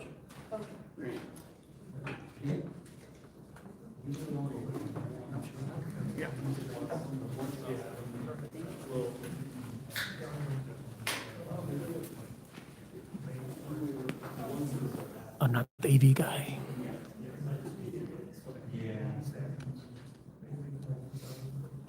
Okay, I think we're ready to get started. First of all, I want to give a big thank you to my lovely wife, who's also my boss. She actually trained me many years ago. She wrote this seminar and so you guys are our first victims, as it were. So we're still using the script quite a bit. But we're going to talk about as it says here, complex properties and especially encumbered properties. Susan does a lot of stigma. I don't. I stick to the other crazy stuff. Okay. That's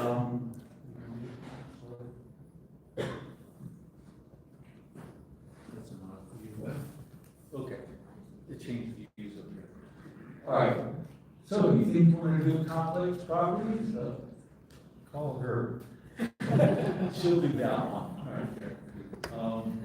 There are a lot of things to consider whenever you're, going to do complex properties. And this kind of builds on a lot of things that, Brent Henry just told us, but, your fees should be higher. So when a lender is offering, $1,000, and you're doing something that's complex, multi-layered, your fee should be higher. And if it's not, you're gonna start at death, I can tell you. Now, sometimes you have to have low fees if you're new at something. So cut your fees a little, disclose to your, to who you're doing the appraisal for, and tell them that you're learning. You'd be surprised, a lot of them will hire you even though you're just learning. Okay.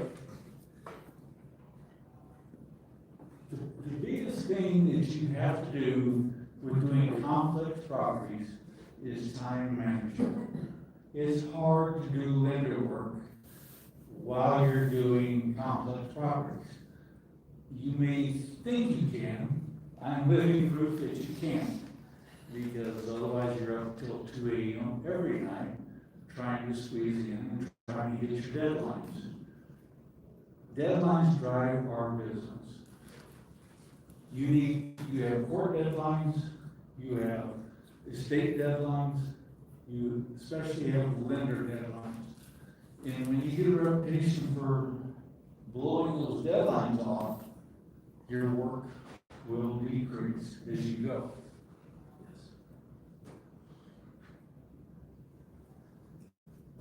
And I'm sorry.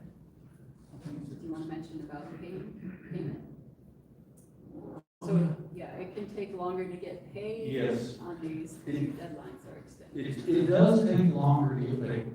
So if you are on a more of a tight budget, shoestring budget, you need those dollars rolling in the same familiarity that you had with lender work, you're going to have to tighten your belt because it takes a while to get paid. I highly recommend getting a retainer. We do, I would say, 90% of the time. And I don't release a report without payment of some sort. Susan has clients that she trusts to do work for and get payment on the back end. I don't. I have a little more very clients than she does. She has a lot of repeat customers. No. What's that? Oh, yes, engagement letters. The one thing that you need to do is get an engagement letter. If you don't get an engagement letter, you will find yourself doing work for free because they have an assumption of how your work is going to be. You may have a different assumption. You have to get it spelled out and get it clear.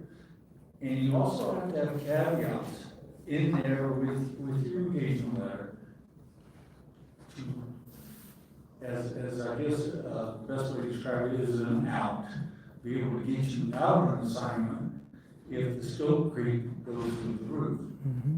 So engagement letters, get those out, get them promptly, and you will be paid. Okay. That's what she looks like. Winter was a rough winter. I'll tell you, it can get a little crazy. One big signs of a complex appraisal is how long it takes you to figure out how to work up a bid. If you're spending an hour or two trying to figure out what the assignment is, guess what? It's a complex appraisal. And you should not be undercutting yourself. Now, I know this sounds common sense, and that's the way I operate, is with common sense. But you will have clients who will call you, just as Brent said earlier. You'll have a client call, oh, I need this. And it sounds simple enough. And then you find out if they need X, they need Y, they need Z, whoa. Get that spelled out. And when you're looking at a property that someone wants you to appraise, be able to research it.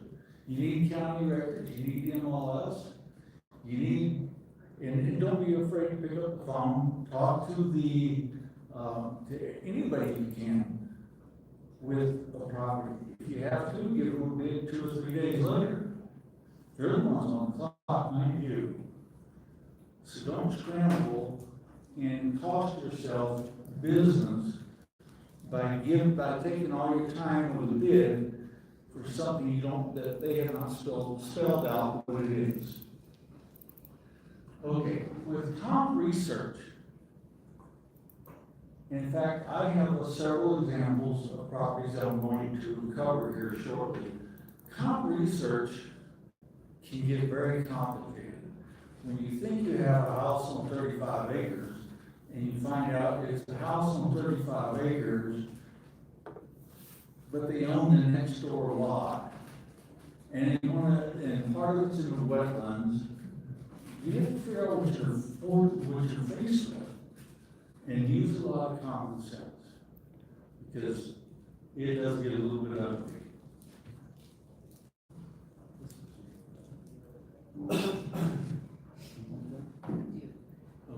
If I speak up, can you guys hear me without the mic? Because I'm going to use my script. I spent a lot of time writing it. So I need 2 hands. All right. Okay, and one other thing I Susan, want to speak point up. out here. Susan, speak up. Okay, one other thing I want to point out here is your,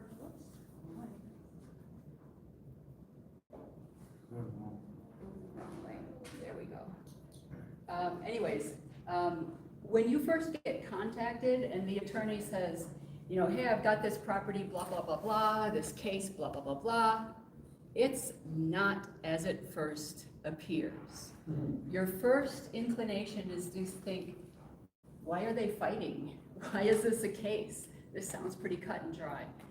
He wouldn't be calling you.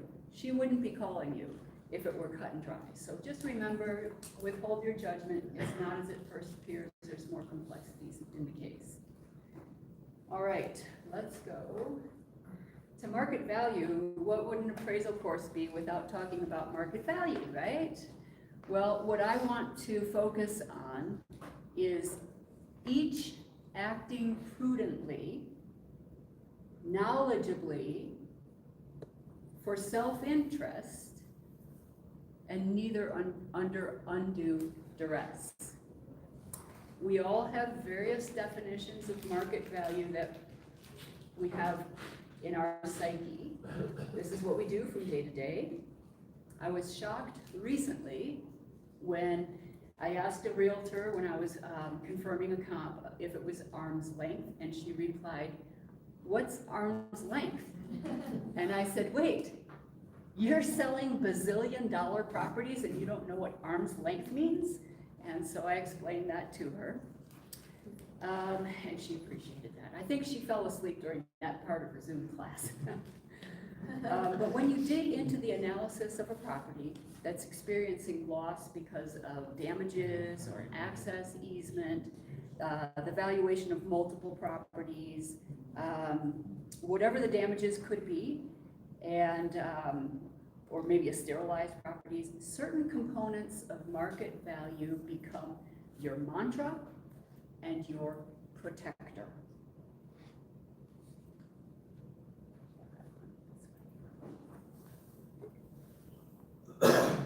Knowledgeable and well-informed.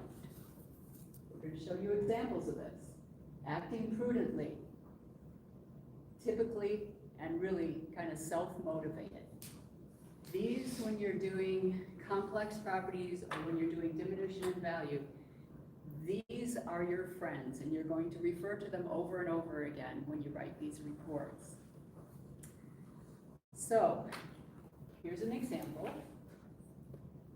of some buyers who were not so well informed. You've probably heard me talk about this property before. It's down in Durango. The owners were prudent buyers. This was a neighborhood they had dreamed to own in for several years, and they finally found their dream home, or not. 2 years into ownership, they discovered the rock face wall high above their home on the mountain had severed and was slowly moving downhill, bringing the sludge, dragging boulders, rocks across their property. That's when they realized the seller, a licensed managing broker, had disguised the situation by building a ravine or a gully across the edge of the property, and all the sludge was being diverted into that ravine. So the debris flow came down.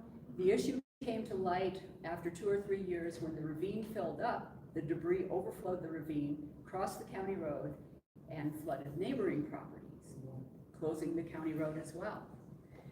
They had paid what they thought was fair market value for the property, based on the information that they knew at the time. They won their lawsuit against the seller, who did not disclose the debris flow and how it affects the property because of the ongoing costs of digging out this drainage and getting rid of the sludge, and that caused a diminution or a loss in value. So now, on the other hand, an example of a property owner who sued their title company because the title company missed disclosing an access easement across their property that served the 2 neighboring properties. So here's our subject home right here. This is the road that serves these other 2 properties. Okay, so title company missed it in their title work. Property owner, a couple of years into ownership, sues the title company. In this case, my analysis concluded that there was no loss in value because the owner was indeed informed and a knowledgeable buyer when he bought the property, regardless of what was or was not disclosed to him. Who reads the whole title work anyways? Looking at this property, the access easement is the common roadway which runs within a few feet, I think I measured it 10 feet of the front door. It's readily apparent and observable to the naked eye where the easement is located and how it might impact your residence and outdoor living spaces. Furthermore, the MLS listing of the property had a recent survey attached. Both the buyer and the seller were represented by licensed brokers and professional brokers. So it's reasonable to assume that the brokers provided the buyer with the survey and all other legal closing documents. Even without a survey, just by observing the location of the road, these would be informed and knowledgeable buyers who, acting prudently in their own best interest, would build the impact of the access easement into their price. In fact, the property sold for the lowest price in the neighborhood. But there's one more type of buyer, the confused, and they really need our help. I'll remind you that lawyers are lawyers, they're not appraisers. So they need our input, our advice, our guidance to help them gain understanding of the valuation puzzle at hand and how we would approach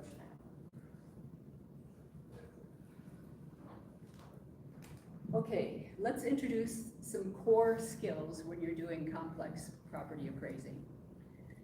Appraising complex properties requires more experience and a higher skill level. So let's see, skill number 1. This is where I am. Gaining understanding about the subject property.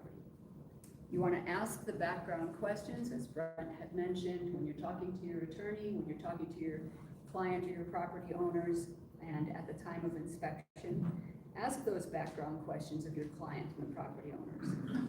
You're probably going to have a more thorough inspection. This is not one of those properties where you just go in with your camera and click, click, click, and figure, when I get back to my office, I'll look at the pictures and get it all figured out. If you're doing complex properties, you want to pay attention to the function. You want to pay attention to the finishes, as Brent said. You want to get familiar with what's the difference between a engineered stone and a true 3-inch granite or whatever. You've got to recognize this quality. Researching and understanding development rights and TDRs is something you're going to need to be familiar with and spend more time on. Obtaining, reading, understanding, and incorporating expert reports. And remember, you're provided these reports. If you see something that you don't think is credible, then you better go have a chat with your client and say, this doesn't make sense. I can't rely on this expert report. That's up to you. Land planning, engineering, geological reports, and everything like that. So as far as researching the subject property and getting familiar with the subject's background, I will once again revisit that Durango property. So what are some of the things that I did in the process of bidding, working on my bid, but also in the process of learning what the puzzle was that I had to solve? Let's see. My initial conversations with the attorneys gave me an understanding of the nature of the problem.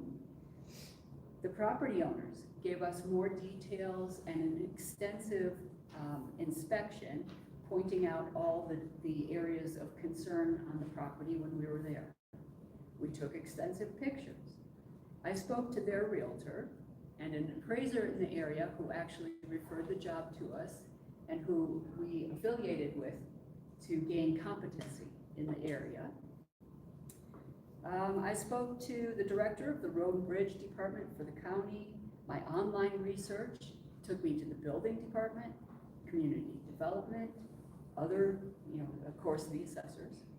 And I went to the Colorado Geological Survey website. In fact, I not infrequently go visit the Colorado Geological Survey website when I have a property that has impacts by debris slide or something like that. Susan, did you join the board down there? I did not. Okay. Are you a member of the board? Well, I had a case in Durango and I had to join the board. Oh, the MLS board. I thought you meant the Geological Survey. No, I affiliated. Okay. And worked with another appraiser. Yeah.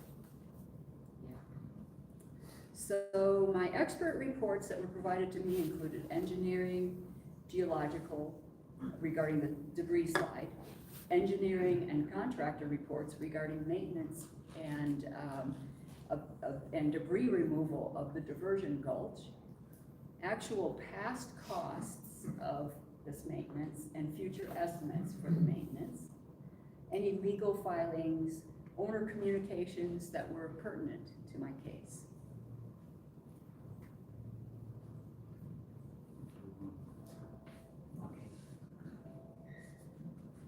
I'll use the microphone because I need to read too. Okay. I have some properties I'm going to discuss. One thing I want, because this will be a question that someone will have, all the properties that I'm going to discuss here will at first look like ag properties. I'm not an ag appraiser.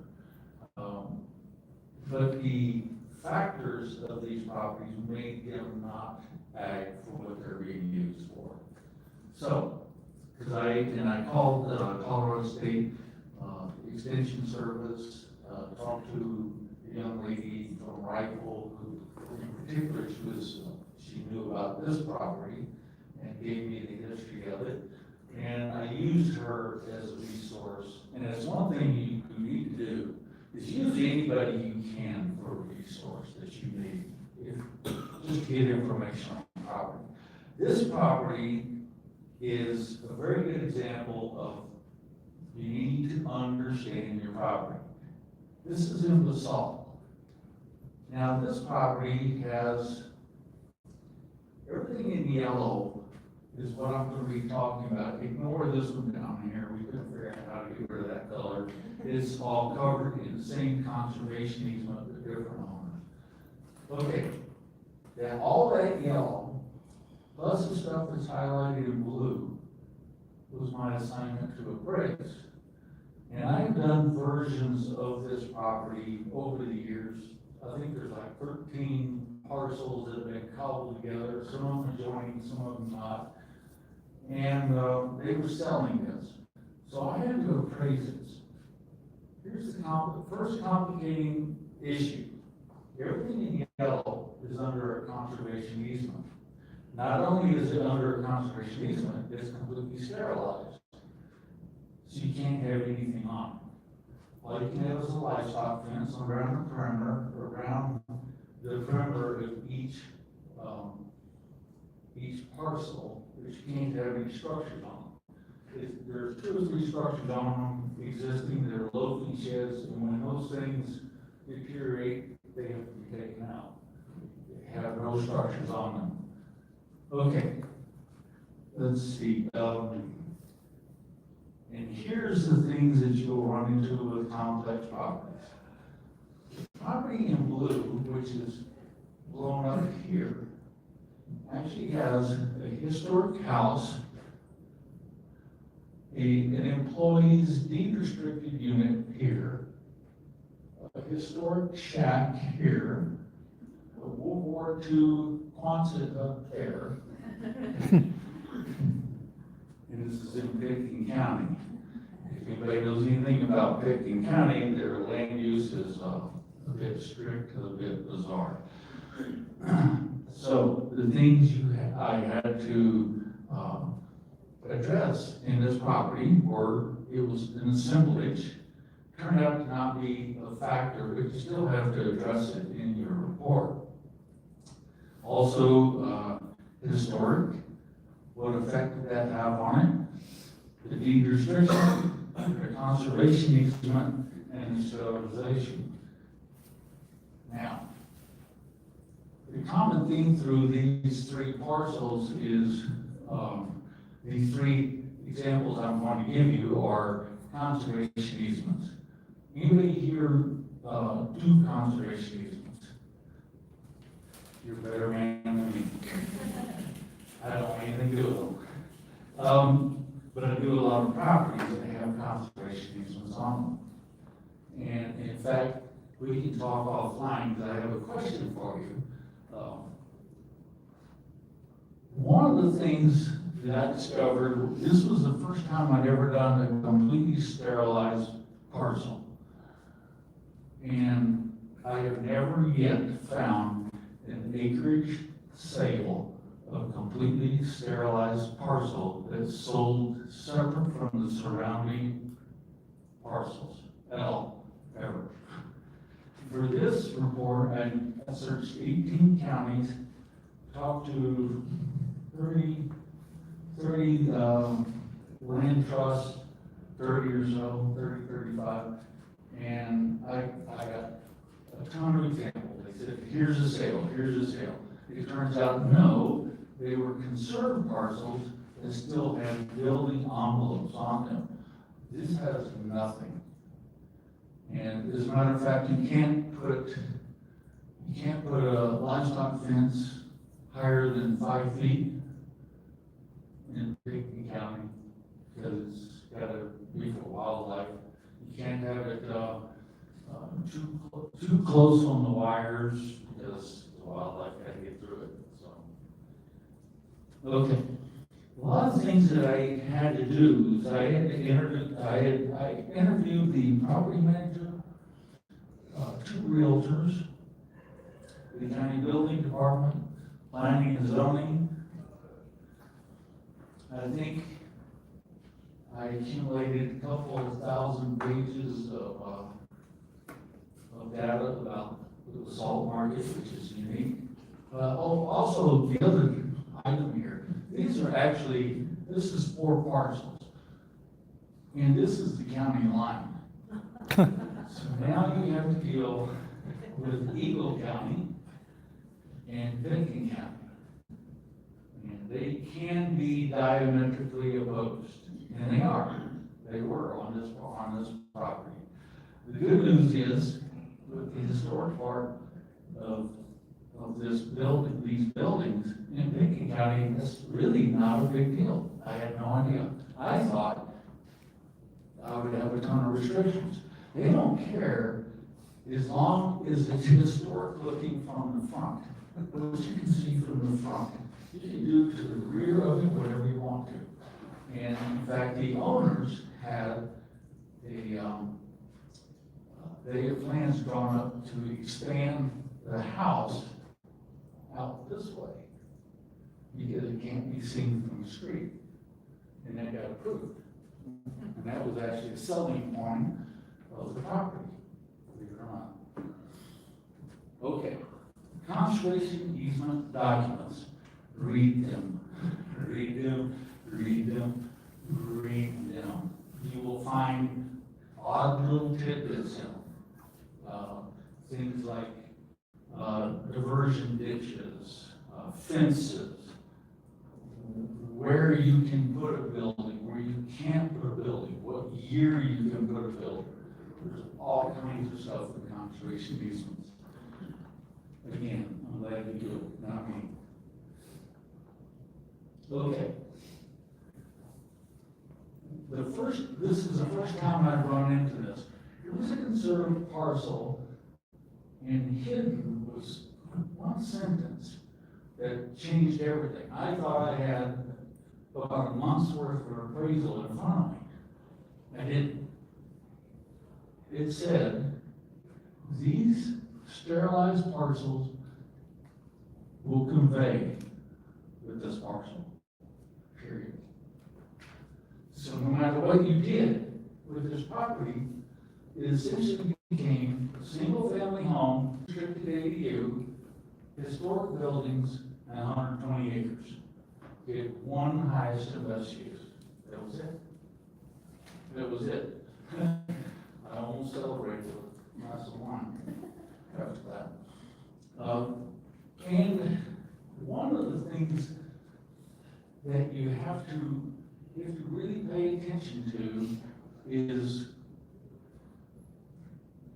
I'm trying to think of a good way to say this, when realtors want to convey that there's more uses than there are, don't get swayed by that.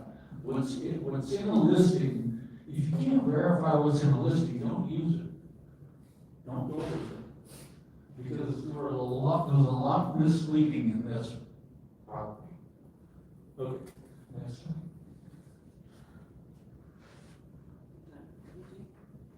What's that? You done with WG? It'll end up there.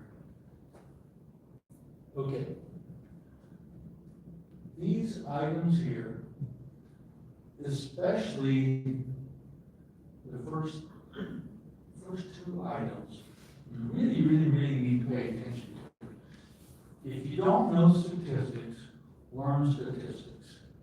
I have a degree in economics, which is a maybe science, and so is the market going up? Maybe. Is it going down? Maybe.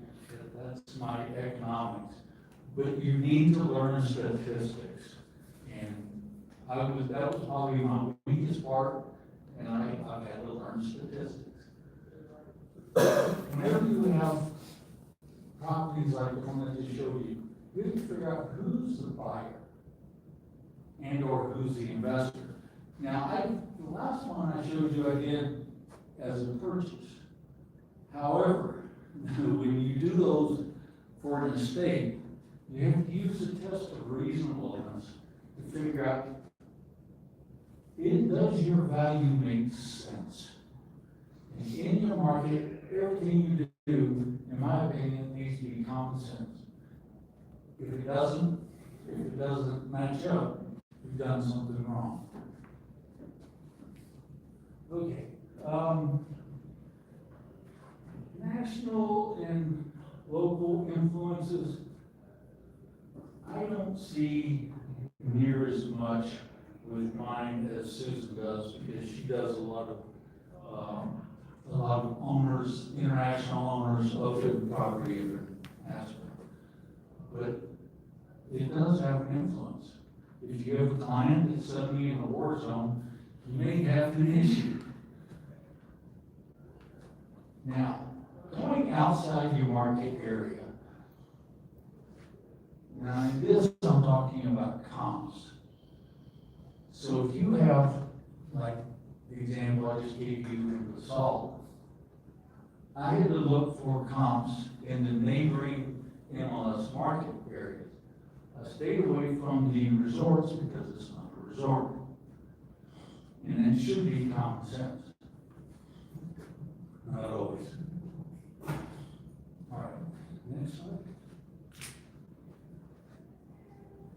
Here's a property in Eagle County. This one is a bit of a mess. Okay. Let's start with lot 1 is in yellow. This is a fully developed, now I'm gonna read some, some details of all this development. Don't worry about the details. It's actually the result at the end. Lot 1 is a fully developed 39, 40 acre property. It's got a 8-year-old, 5,500 square foot house, swimming pool, very nice house. It's got an older ADU above the garage. Above the horse barn. The horse barn is 24 square foot. It's the interior is a Morton panelized, but it's a custom barn. It's got a 14,000 plus semi-enclosed riding arena, and it's got a ton of sheds. I think there's eight loading sheds. Okay. Now, lot 2, which has no color on it. I think she's pointing right up there. It has its own highest and best use. You're allowed to put a house on it. No lot of complications with that property. Lot 4 in green is a vacant parcel. And that one ended up with a conservation easement, and it was sterilized, completely sterilized, down to the point you can't have a fence. I mean, it was very detailed. Lot 7 has a conservation easement on it. You're allowed to have a seasonal cabin, and you'll see up here, it looks like some sort of structure to tear down, definitely. The seasonal structure is more like an artist retreat. Now, this is at the base of Basalt Mountain, where snow gets, quite a ways up there.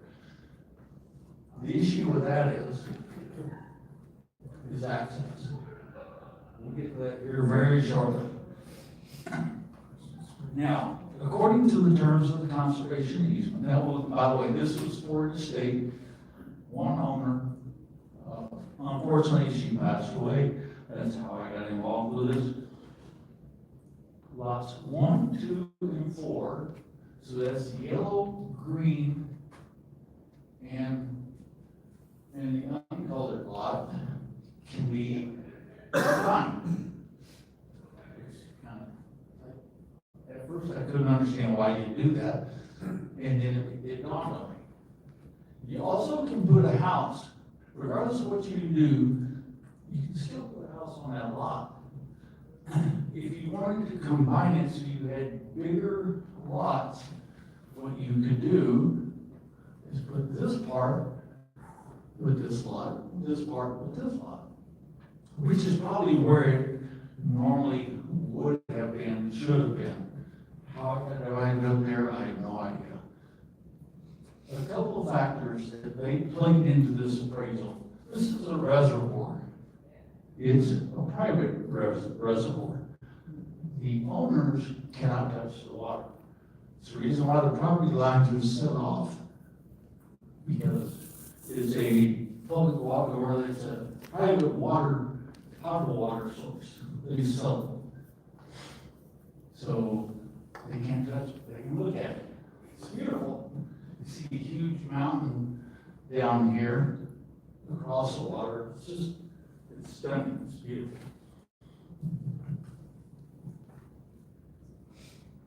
Okay, now lot 7,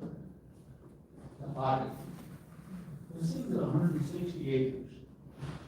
It had originally been platted, some people call it a paper plat, I just call it an unrecorded plat, of 4 parcels. And then it was sold, and the lady who had the house built bought it.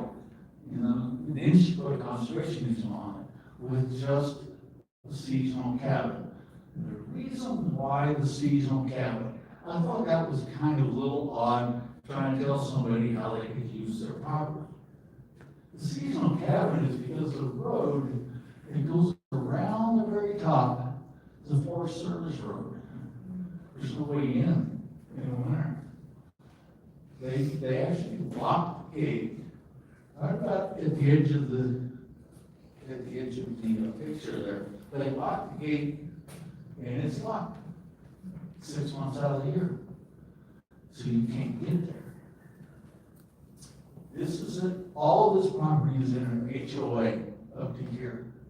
The HOA in their documents say you will not grant access to any of the lots on this side of the reservoir. I have no idea why that existed many, many, many years ago. So there's no access to that property. So it is truly seasonal access. The reason why that keeps coming up is because I was asked to do this for an estate appraisal. Now, I was then handed the conservation easement documents in the appraisal. There's some mistakes in that appraisal. That might be a nice way to say it. The person who did the conservation easement appraisal was not familiar with this market. And so to come up with an easement dollar amount here, they did it before and after, stripping away the building rights. So far, so good, right? They did not address access. In this gate, I found out, I got the documents from White River National Forest. This was part of the road this initiative in the 70s when they put this gate up there. And it takes literally an act of Congress to change that. So you're not going to get access. So those 4 lots that were plotted there probably didn't carry much sway. Unfortunately, the guy who did the easement counted those as extinguishing full development rights, and he overinflated his appraisal significantly. The next thing that happened in residential appraising, you have to figure, as Brent mentioned, you have to know your site values. I had in fact, this is the builder of that house up there. He built a couple houses about 4 miles away in a development. One of them was about an 18 acre site, and the other one was a 5 acre site. One of them was in the subdivision, and one of them was not. The houses were within a couple hundred square feet, same style, same everything, custom homes, sold within 100,000 of each other. So what did that tell me? Each additional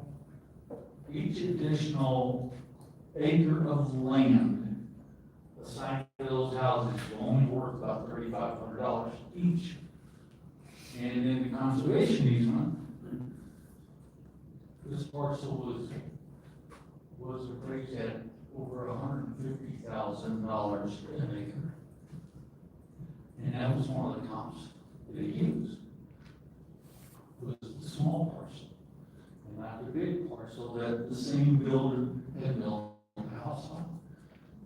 So when he was done, the conservation easement on this parcel sold for 3.2 million, or, yeah, 3.2 million when unencumbered. After it was encumbered, he appraised the easement at 5 million. More than what it sold for. So, you gotta be careful of that.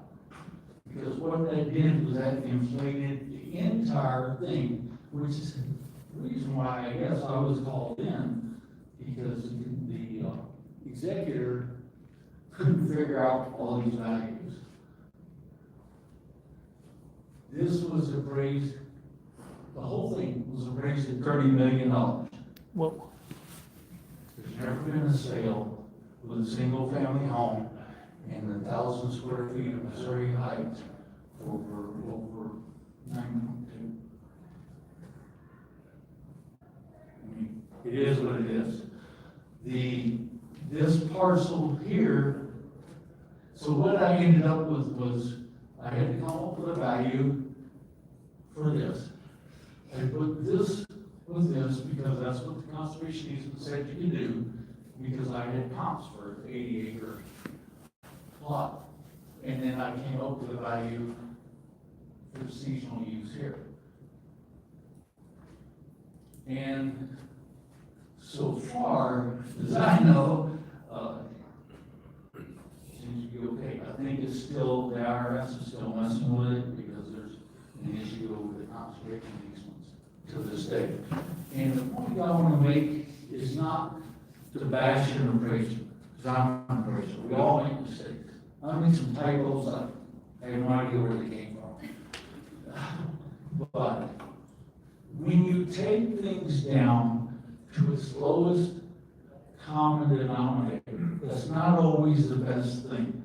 You need to pull back and take a bird's eye view of what you're looking at. I just told you about 2 new houses built by the same builder on different size lots, yet sold within 100 grand of each other.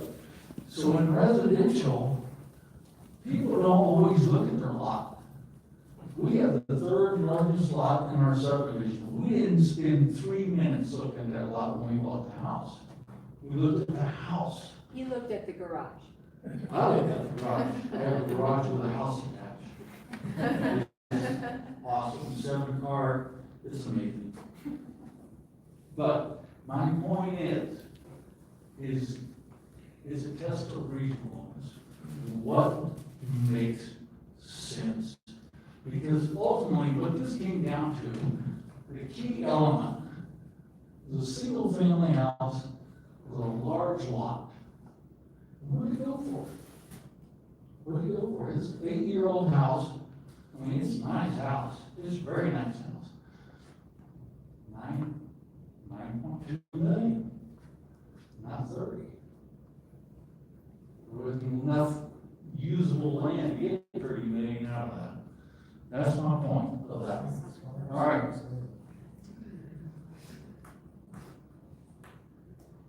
Now let me see. I have. Oh, that's yours. You want this? No, I don't think so. I'll just try to remember to speak up. All right. So skill number 3, in gaining greater skills, a higher level of appraising for these complex properties that I derived is finding comparables when there are none. When there are none. You make them up, right? All right, so we've all seen those appraisals. Brent talked about it earlier, where they always rate Q3, Q3, Q3, C3, C3, C3. Or worse yet, when the appraiser kind of fudges the data on the comparable property so that they can get it out the door, so it looks good, making up the data. Well, you know what? It's one thing to be working late and make a mistake. And your reviewer is going to call you and say, did you mean to make that view adjustment in a positive? It looks like it should be a negative, and you apologize, and you send a revised report. But if you're not repulsed by the idea of making up data to get the report out the door, please terminate your license now. You're doing a disservice to all of us. Of course, those of you who are here are those who pursue a higher level of appraising, so I'm not talking to you. All right, so what do we do when we have no comparables? Well, we expand our search parameters. We go back further in time, maybe even a few years. We go further in space. So particularly in complex appraisals, like the one that Hank was talking about in Basalt, that ranch property, he's not going to find those comps in Basalt. So he went to Old Snowmass, he went to Glenwood, he went to Newcastle. If I'm doing a diminution in value appraisal, the data that I'm pulling on is going to be regional or it's going to be national, depending on what type of diminution. If it's a violent crime, the ones that I've done, I've pulled on national data. Brent mentioned that earlier as well. So you're going to expand your search parameters. If it's just a difficult residential appraisal, maybe it's oversized or undersized for the area, yeah, you might have to go outside of the town, but hopefully you can find something in the next neighborhood or something like that.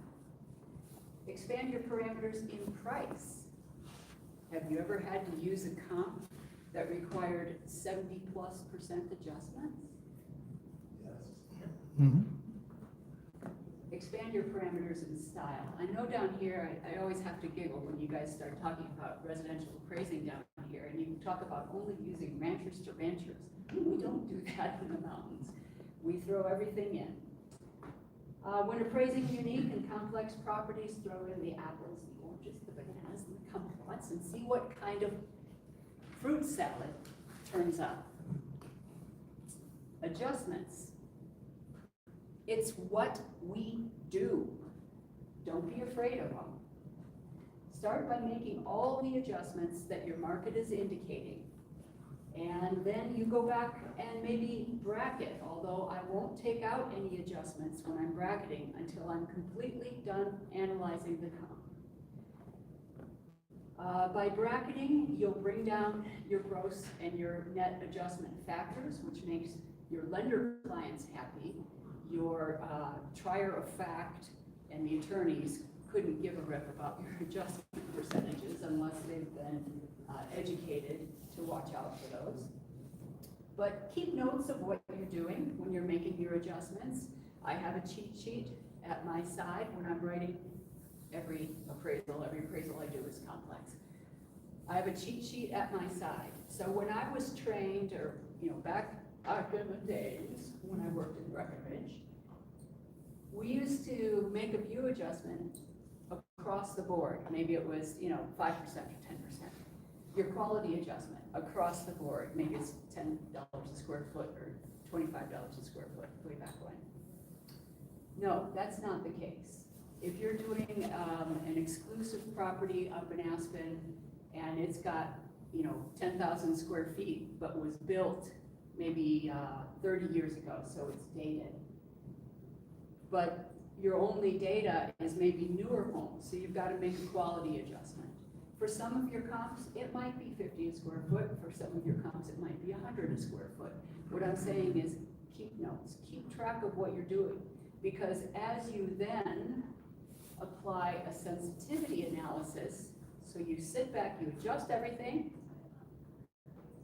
put your adjustment grids in front of you, sit back and observe and study what's in front of you. And you see comp 1 is sticking up high. Wow, well, I made a 10% adjustment because it's 2 acres. My subject's only 3/4 of an acre. Why is that one sticking up high? Oh, it's 2 acres of 40% slope. That adjustment's not warranted. Go back to your notes and make a note. I took out that site size adjustment. So that's why I keep a notepad at my side. And that's called sensitivity analysis. Look at your comps. What is your market telling you? What is your market telling you? All right, if you do have some comps that are odd or you're not coming in right, go back and research. Study those photos, call the realtors, look at community development. Does that comp have additional FAR, commanding value? Or in Aspen, which is now restricting its demolition licenses to 6 a year. Does that comp have a demo permit? And the other ones don't. So it got a bump in price. All right. Skill number 4, applying discounting or diminution and soft analyses. So this is with regards to studying your diminution of value. We write up case studies and do case studies to derive the market-based discount or diminution in value appraisals. Case studies are done to observe and cite data on market acceptance of other properties under similar circumstances as your subject is under. And you're deriving a discount rate, a percentage. So it really doesn't matter if you have to go back in time. Now, if there was something influencing that area at that time, maybe you want to avoid that. But since we're deriving a discount rate, you can go back further in time, you can go broader, you can go regionally or even nationally, depending on the adversity on your subject property. And I wanted to mention, and I don't think, oh, it is here. So what we're doing here is really a 10,000-foot overview. If you're going to take on a case involving property damages, please take the steps to become competent.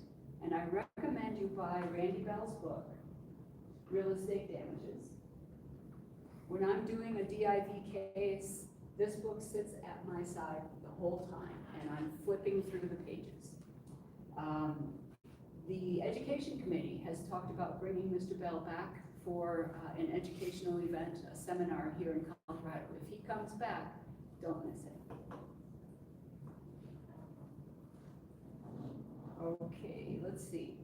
So deriving a discount attributable to damages on your subject property that your subject property has, so that it's easements, encroachments, geological, environmental, title, construction flaws, violent crime, etc., is not unlike deriving an adjustment for your everyday appraisals. You're basically using a paired sales analysis, but on a broader scale. I mean, there's a number of different ways that you can derive a discount, but this is more of paired sales. For example, here I have a townhouse development in Basalt that started experiencing settling about a year after it was built due to hydrocompactive soils. Some units were damaged, particularly those by the road over here, and some units were less damaged, and some weren't damaged at all. These two got away scot-free. So nearby in this neighborhood, I have 2 other similar age, similar quality townhouse projects, and across the highway, I've got another project. But one of my other townhouse projects, when this came to light, and I did the analysis, was brand new. So it hadn't had a chance to settle yet if it was going to settle. So I avoided that and used the other data. I created case studies by analyzing the difference in sold prices between the damaged property, that is the target or the subject of your study, and undamaged or unimpaired properties. Of course, you may need to adjust the unimpaired properties just like you would an impaired sales analysis, to account for differences or maybe make a time adjustment. In some cases, and thereby you're using the net sold price of the undamaged property. In some cases, a price per square foot comparison may be more reliable or appropriate. I'll run as many paired sales as I can against that one target or subject property, and that becomes case study 1, which may have 2 or perhaps 10 comparisons run against it. But don't stop there. One target property does not a market make. Run as many case studies as you can reasonably find. Find properties that have a similar impairment as your subject, but there may be case studies of different impairment that could still offer reasonable market data for your subject. For example, the subject is in a debris slide zone, but these hydrocompactive soil cases might be a reasonable market study. Or the county comes to your subject property owner and says, we're sorry, but we just discovered the right to a historic 100-foot easement across your property.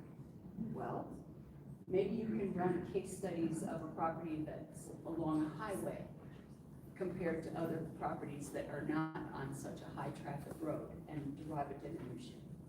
There's other methodology.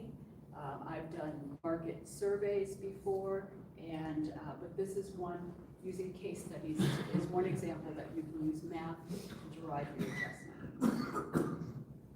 Some other techniques in complex property appraisal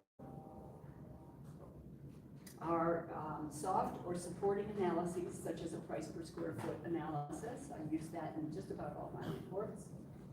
And where you might not normally use a cost approach or an income approach in your marketplace, in the case of deriving,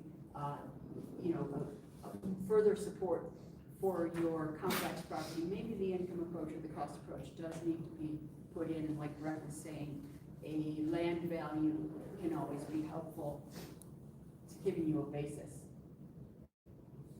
So an illustration of soft or supporting analyses. In 2009, I received an order for what was at the time the highest priced property in the United States.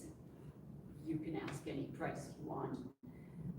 At that time, sales over 20 million in our area were rare, and there had been only one sale over 40 million in Aspen ever, and it was a number of years prior to that. I searched throughout Colorado and regionally for properties to use in the sales comparison approach adjustment grid, and I was able to find enough data to eke out the sales comp grid, but at least fill in the blanks, and they were all over the place and difficult to reconcile.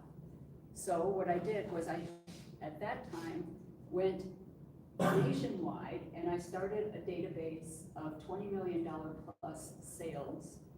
And I started with a nationwide search, and I initially looked at international locations, but I found that the exchange rate and influences on their markets were just too convoluted. So I stuck with properties in the United States that sold for $20 million plus.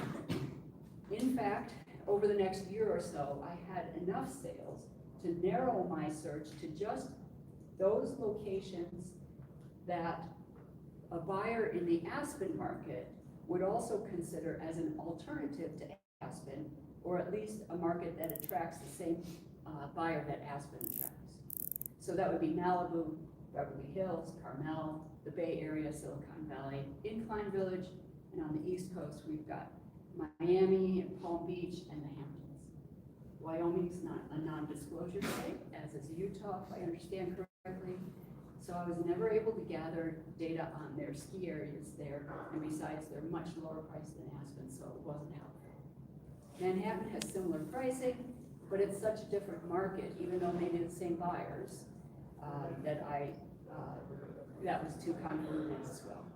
So I kept this database up of $20 million plus sales from around the country for about 8 or 10 years.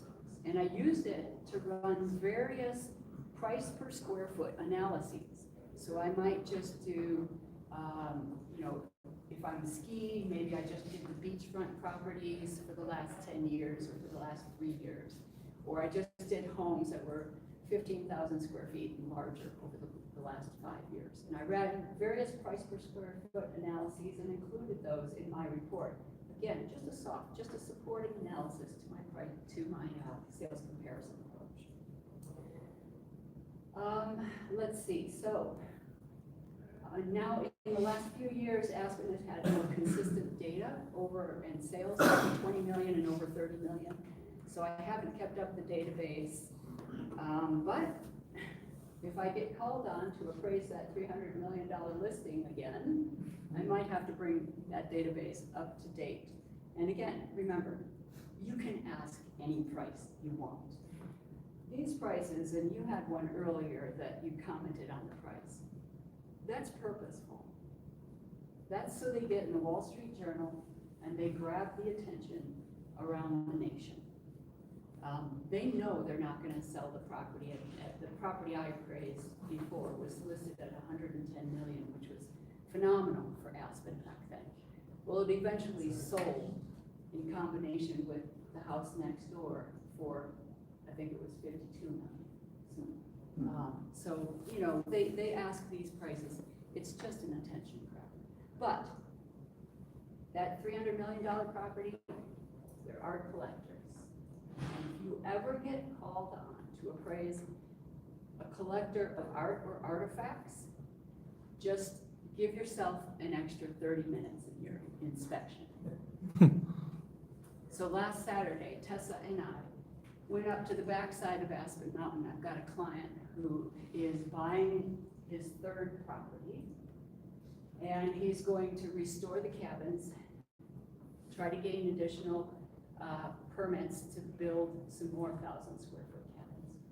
And one of the cabins that he is working on restoring, he's starting to pull off some siding and replace it. And he, of course, dug out some of the insulation, which is newspapers. Victory over Hitler this year hinges on Allied invasion.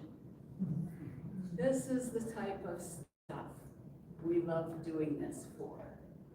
6 hours with a historian who moved to Aspen, started writing books, and just really entertained Tessa and I. And we did remember to take our notes and our pictures too.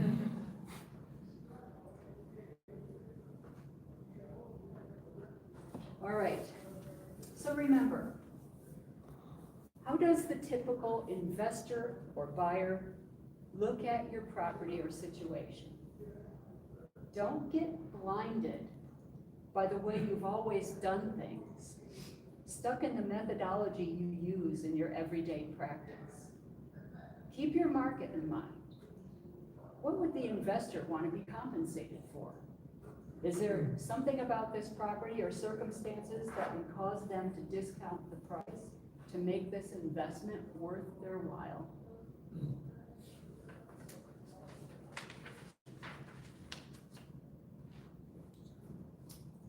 So now we're going to put it into practice. Conservation easements, which we're going to refer to as CE, sterilized properties and TDRs is going to be an example. A floodplain and development restoration easement, rediscovered and forgotten easements. And I think this is where I hand it back over to you.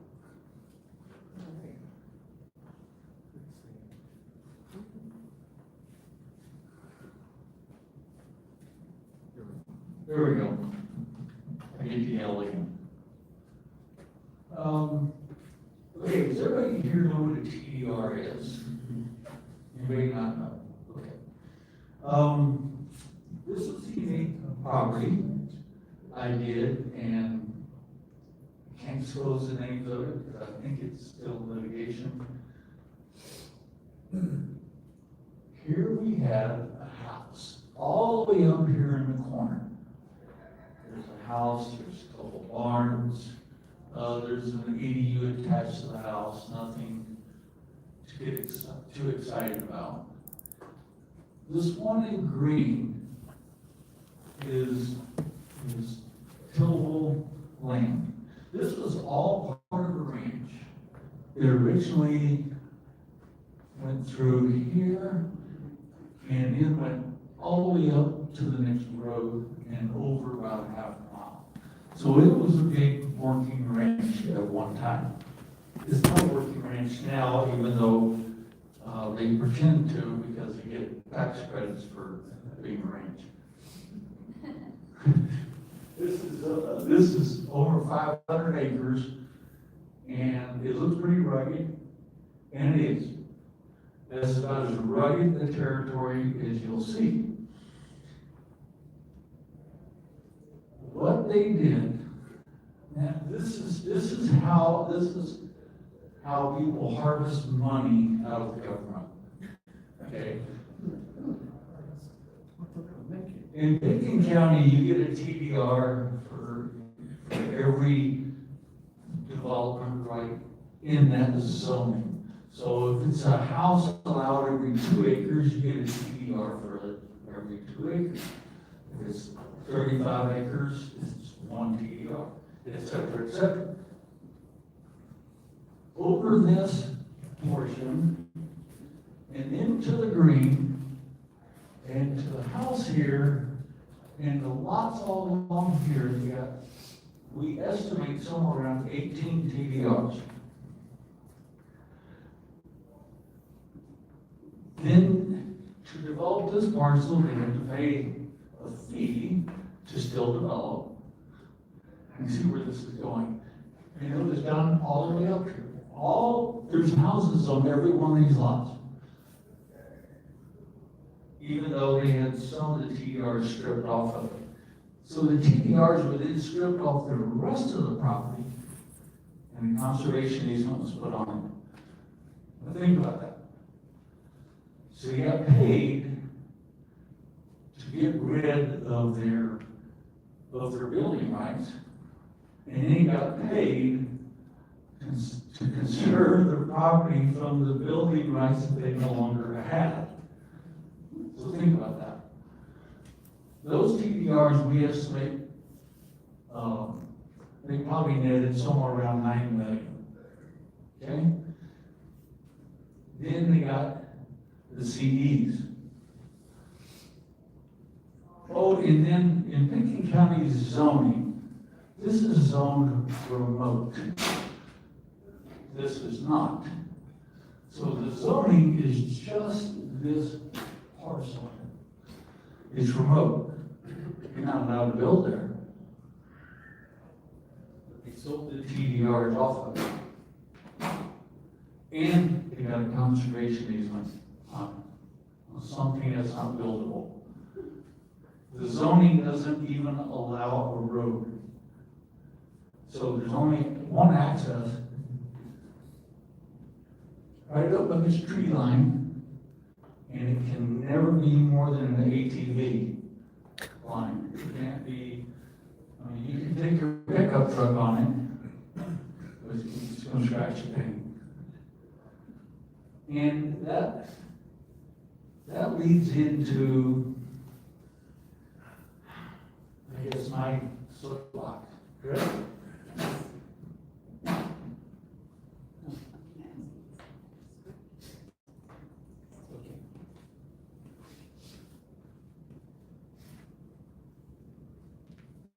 Okay, now let's see here. Actually, I'll get on my soapbox here in just a second. The next thing I want to cover is the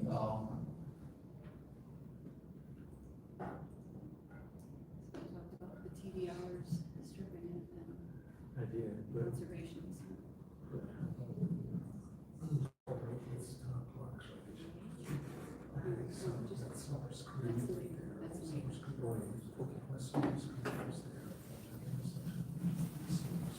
okay. Next on my list here is something that I think all of us have to be aware of, and this really doesn't affect, the appraising directly as such, but when we have, conservation easements on property and strip TVRs, you're taking away from your tax base. You also have something else taking away from the tax base. Some of these counties are now buying property. For instance, Pickens County owns 18 townhomes in Eagle County. So they collect property taxes on the last year it was assessed, and after that, there's no taxes. So your tax base is eroding away. And literally, that's what's happening in this area. A good chunk of the tax base is gone. Because it's not being taxed at its full use, which is an irritant to mine. Okay.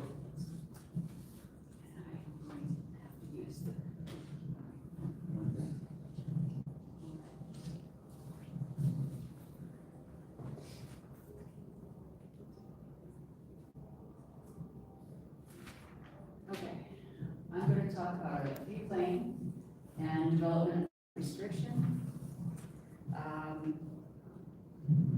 This is an interesting case that settled on the courthouse steps. By now you've heard several of the examples of the steps we take to understand the subject property, to understand the market, perform market analysis, to find comps when there are none, and to create and apply discount and soft analysis. Let's talk about a property that had covenants and restrictions placed on it, which essentially was a view claim easement. Two properties originally owned by one owner who placed a restriction on the southern property to protect the views from his northern property.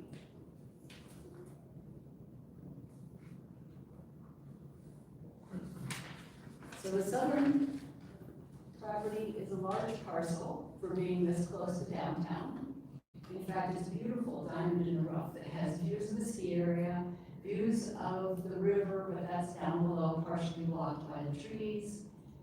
The older residence, which is on the southern property, is located on the west half of the property, which leaves the east half as open yard with a nice pond bordered by aspen and fir trees. The northern property is directly behind that open space area, so it overlooks up to the ski area.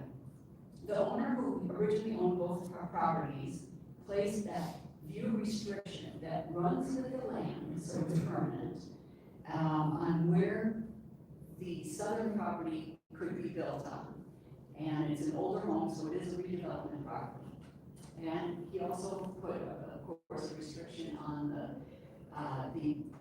roof height and how high the trees can be allowed to grow. Okay? Since the property is large enough to accommodate a house to today's market standards outside of the restricted area, these covenants and restrictions weren't an issue between these two owners when the northern property owner sold the southern property to my client. It wasn't an issue. And my client thought he could work around those covenants and restrictions. Next slide. Okay. But when the owner of the northern parcel sold his home, the new owners used the following covenantal restriction to prevent development of the southern property.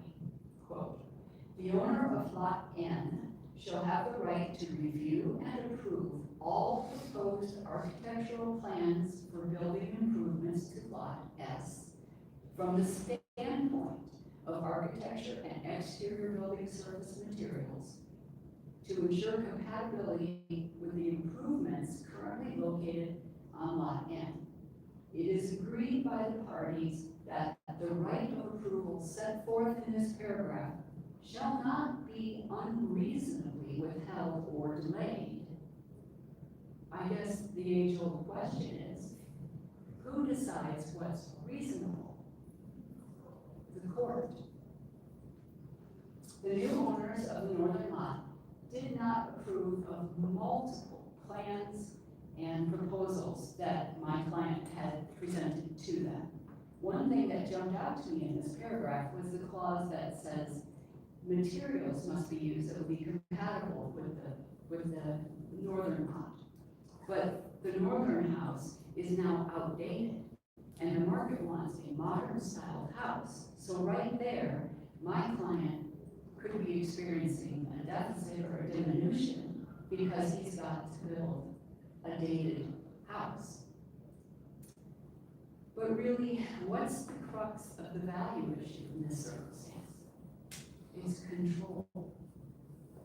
Control over your asset to do what you please in the best interest of your financial portfolio, which in this case would have been to redevelop to the west side of the property, preserving the view plane with a home that would appeal to today's market. One more piece of this puzzle.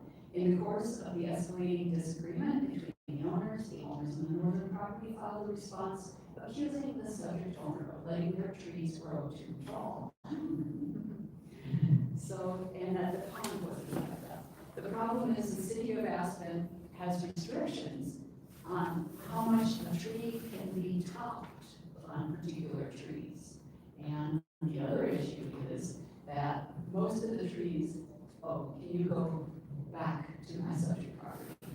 Most of the trees that were blocking the view plane to the ski area for this guy, these trees here, they're on neighboring properties. They're not on his subject property. He has no control over those trees. So I'm going to skip forward here. Some of the things that I had to research to understand the subject property. Well, I needed to know what the market would be allowed to redevelop. So we're looking at floor area, we're looking at demolition. Time. 3. Okay, thank you. And also development rights, the restrictions and covenants, of course you've got to study that. What did I need to know for my market? Well, who's going to buy under these circumstances? There's always a buyer for the right price, right? That's what diminution is. So you've got to measure your market on that. This is a redevelopment property, so we're looking for comps. I looked at land sales and redevelopment sales. I had to go far and wide. I did a price per square foot analysis. All right, let's go forward. Okay, I'm going to go pretty through this thing. So, go forward to the railroad, to Frying Pan. Okay, so we did an appraisal for a title company who explained to us that Eagle County had in recent years discovered a historic railroad easement that they were now imposing upon my subject property owners in kind of, and all along the road, in kind of an after-the-fact manner. The Eagle County part of the easement runs from the county boundary east of Route Reservoir to the edge of downtown Basalt. It's 200 feet wide, 100 feet on either side of the center line of the road. It was sold to Eagle County in 1921 for $1,700 by the Colorado Midland Railroad Company. Frying Pan Valley is a narrow valley, follows the river, could be quite an imposition on some of these properties if you lose 100 feet off the front end of your lot and you've got the river on the other side of your lot. And from that 100 feet, another 50-foot residential setback is required. For a property that's sandwiched between the road and the river, which many are, that's a significant imposition. We researched for other Frying Pan Road properties that could be case studies, but the imposition of the easement was so new that most properties have been developed without this 100-foot setback easement requirement. In fact, it wasn't brought to light when they first submitted the subject properties plans. So mainly when I did my case study, I used highway located target properties and compared those to derive that marketplace discount. Okay, Next slide. In closing, we'd like to remind you that complex appraisals aren't for everyone.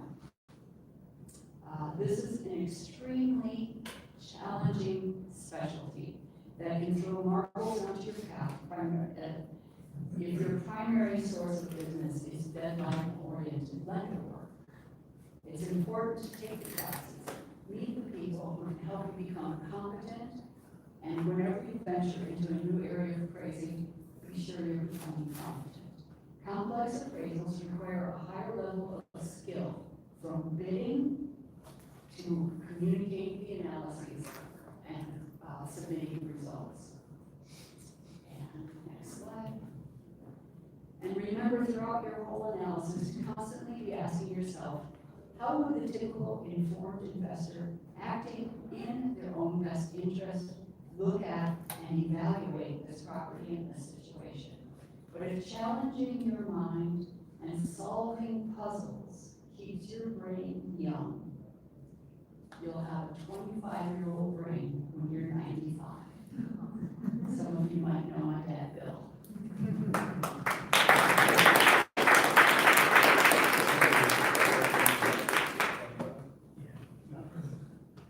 Susan, what happened with the north and south parcel?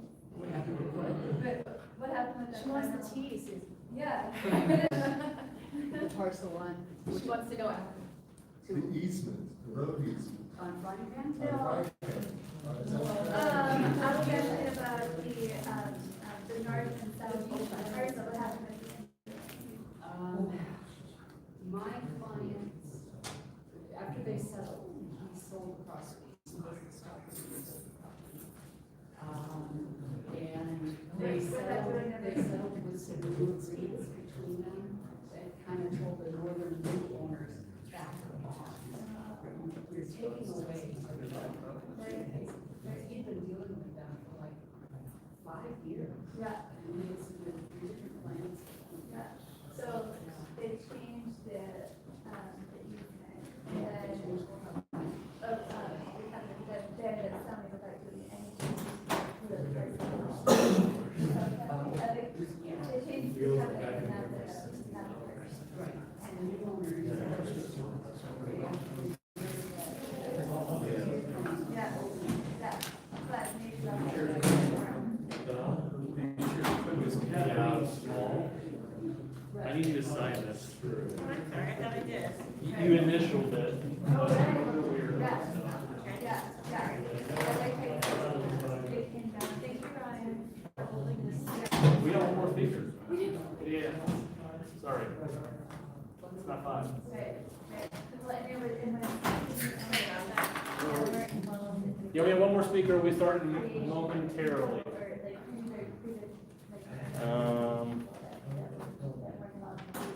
think that's, oh, Bob Stevens.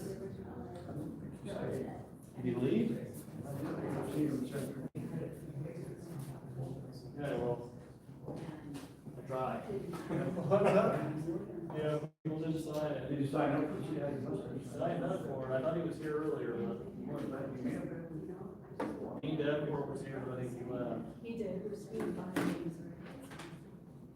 Yeah, I think it's anyone giving up the name. Yeah. It's Matt. Carol. Yeah. Real. Right. You've got slides in the presentation, or you're just gonna wing it? Slides? Well, let's do it.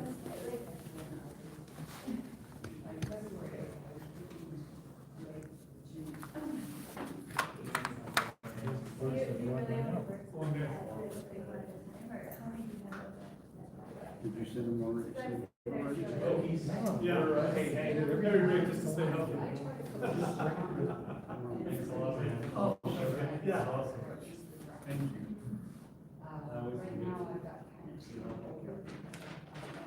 that I'm not asking, I'm not delayed because of the snow. Right, right.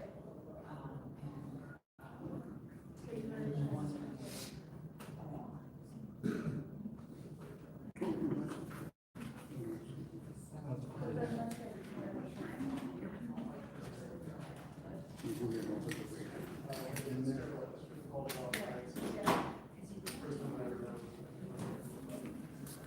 Harold, good to see you.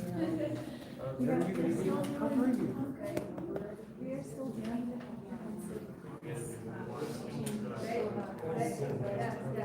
Are you really? Good for I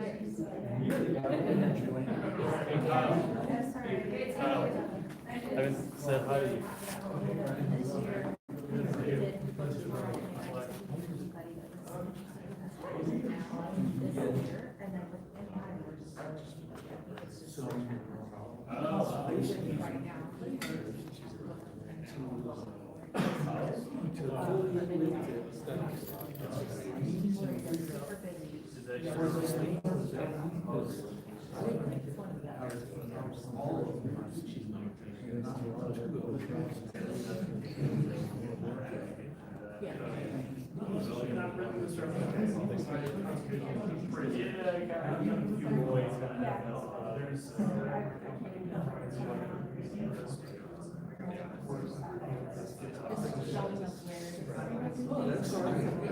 Yeah, I just told her, you're not gonna apply that.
Asked me to write an article about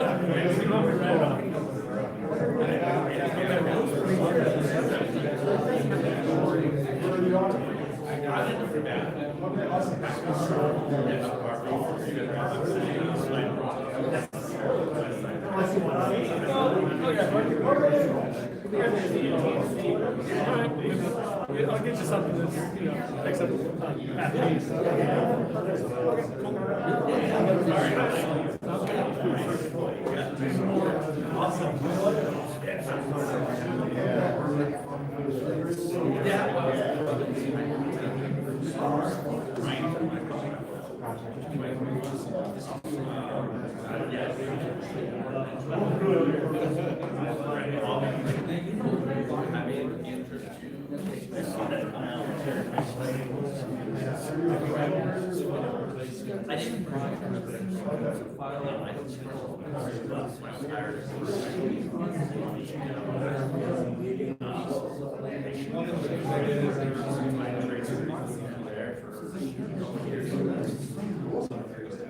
Did that for 5 years before we were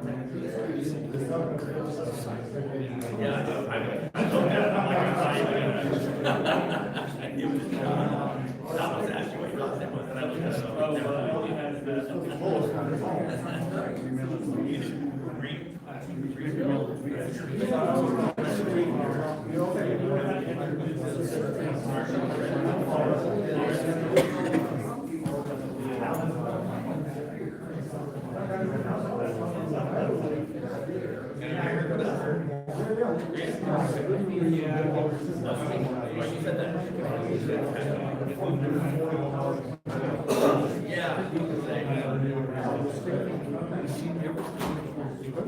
yeah, that's my other favorite. Now it's first base.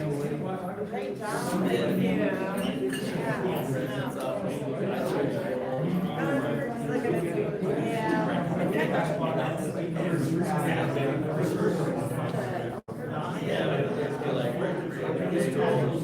Yeah. Hey, Mac, you about ready?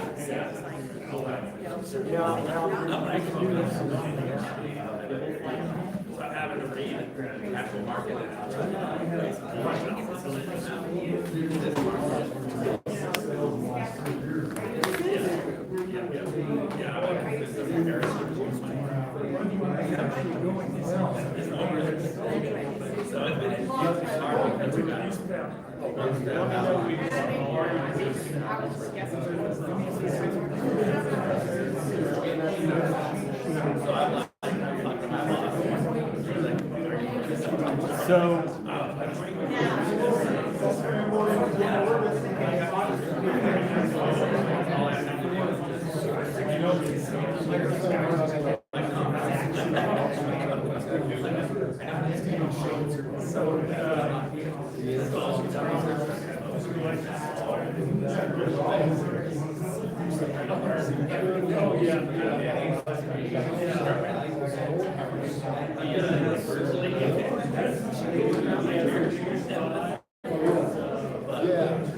I can't believe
No, we were just looking at Steve.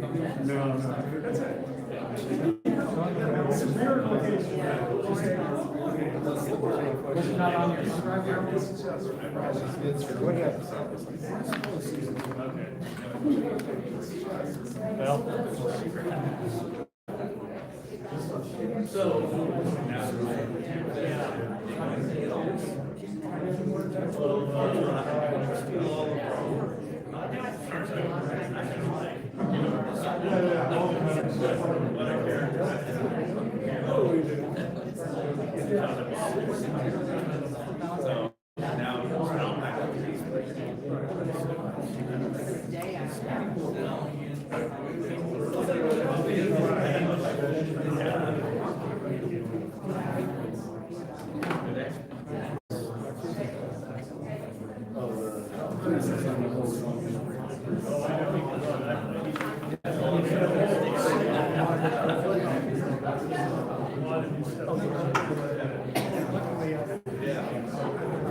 All right.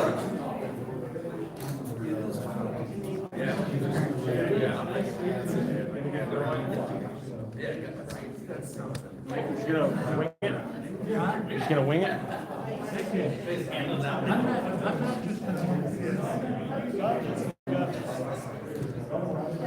Okay, last but not least, this is the last presentation of the day, and we saved the best for last. I think everybody here knows Harold Cloud, probably most of you taking classes from him. I know I took at least advanced income cap, advanced concepts, I don't know, maybe even more. But we're happy to have Harold today. We have some technical difficulties, so he's gonna wing it. No slides, but I know Harold can talk, so I think it'll be fun. Harold is an MAI, VRS with extensive experience valuing land, subdivisions, apartments, industrial, office, retail, basically every property there is. He brings, he has deep appraisal, review, teaching, construction, expert witness experience, and I'll hand it over to you. Afternoon, ladies and gentlemen. I'm sure you would like to get out of here as soon as possible. We're gonna make this interactive, all right? As I've been doing earlier, you have a complex property. My career is basically complex property. I've played with about everything you can think of, special purpose. I also did business valuation. I did FF&E going with it for going concerns. So what I'm going to start with is, I got 4 case studies hopefully we'll get this in. I thought I put it on when the community code was supposed to be on the stick. I thought 1500 wasn't there. I'm trying to get my wife to get it here, so we'll see what works. But we're gonna live this. We're gonna start with 4 of them. Stigma is the first of the things I'm gonna talk about. Then we're gonna deal with larger lot subdivision, construction defects, and geographic issues, and then issue of values. All right? So basically, dealing with the idea of stigma. What the heck is stigma? It's haunted. Or someone died. Give me an example of stigma. Crime scene. Pricey? Crime. Oh, crime, okay. Is crime really a stigma? Crime scene, something happened. It's not the crime itself, it's what people feel might happen if they were to move into the, say, Ramsey house or something. It's someone's feelings, and that does affect the market. Okay, how long? I guess it depends, the typical figure. I love it, the answer depends. I've done that before. An event that affects value in a negative way. Okay. How many of you guys have read the Dictionary of Real Estate Appraisal? And the answer is no, we didn't read it, but did you ever look up the word stigma? We have definitions for stigma and what it's meant to be. That's the first thing, okay? The idea of stigma is that something has to be there. You guys all agree if you had a gasoline or petroleum plume, would that not stigmatize the property? Of course it would. And one of the things about this is stigma by its nature is stigma covers a lot of people's knowledge. They know it's there. Because if the market doesn't know it, can it be stigmatized?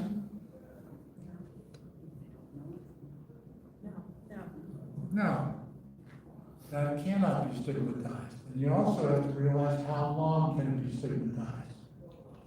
Because when people make that adjustment, this can be long or it can be short. Also, you'll have things that you cannot talk about. How many guys have got a roader's license? Okay, one thing to be aware of is CP 46.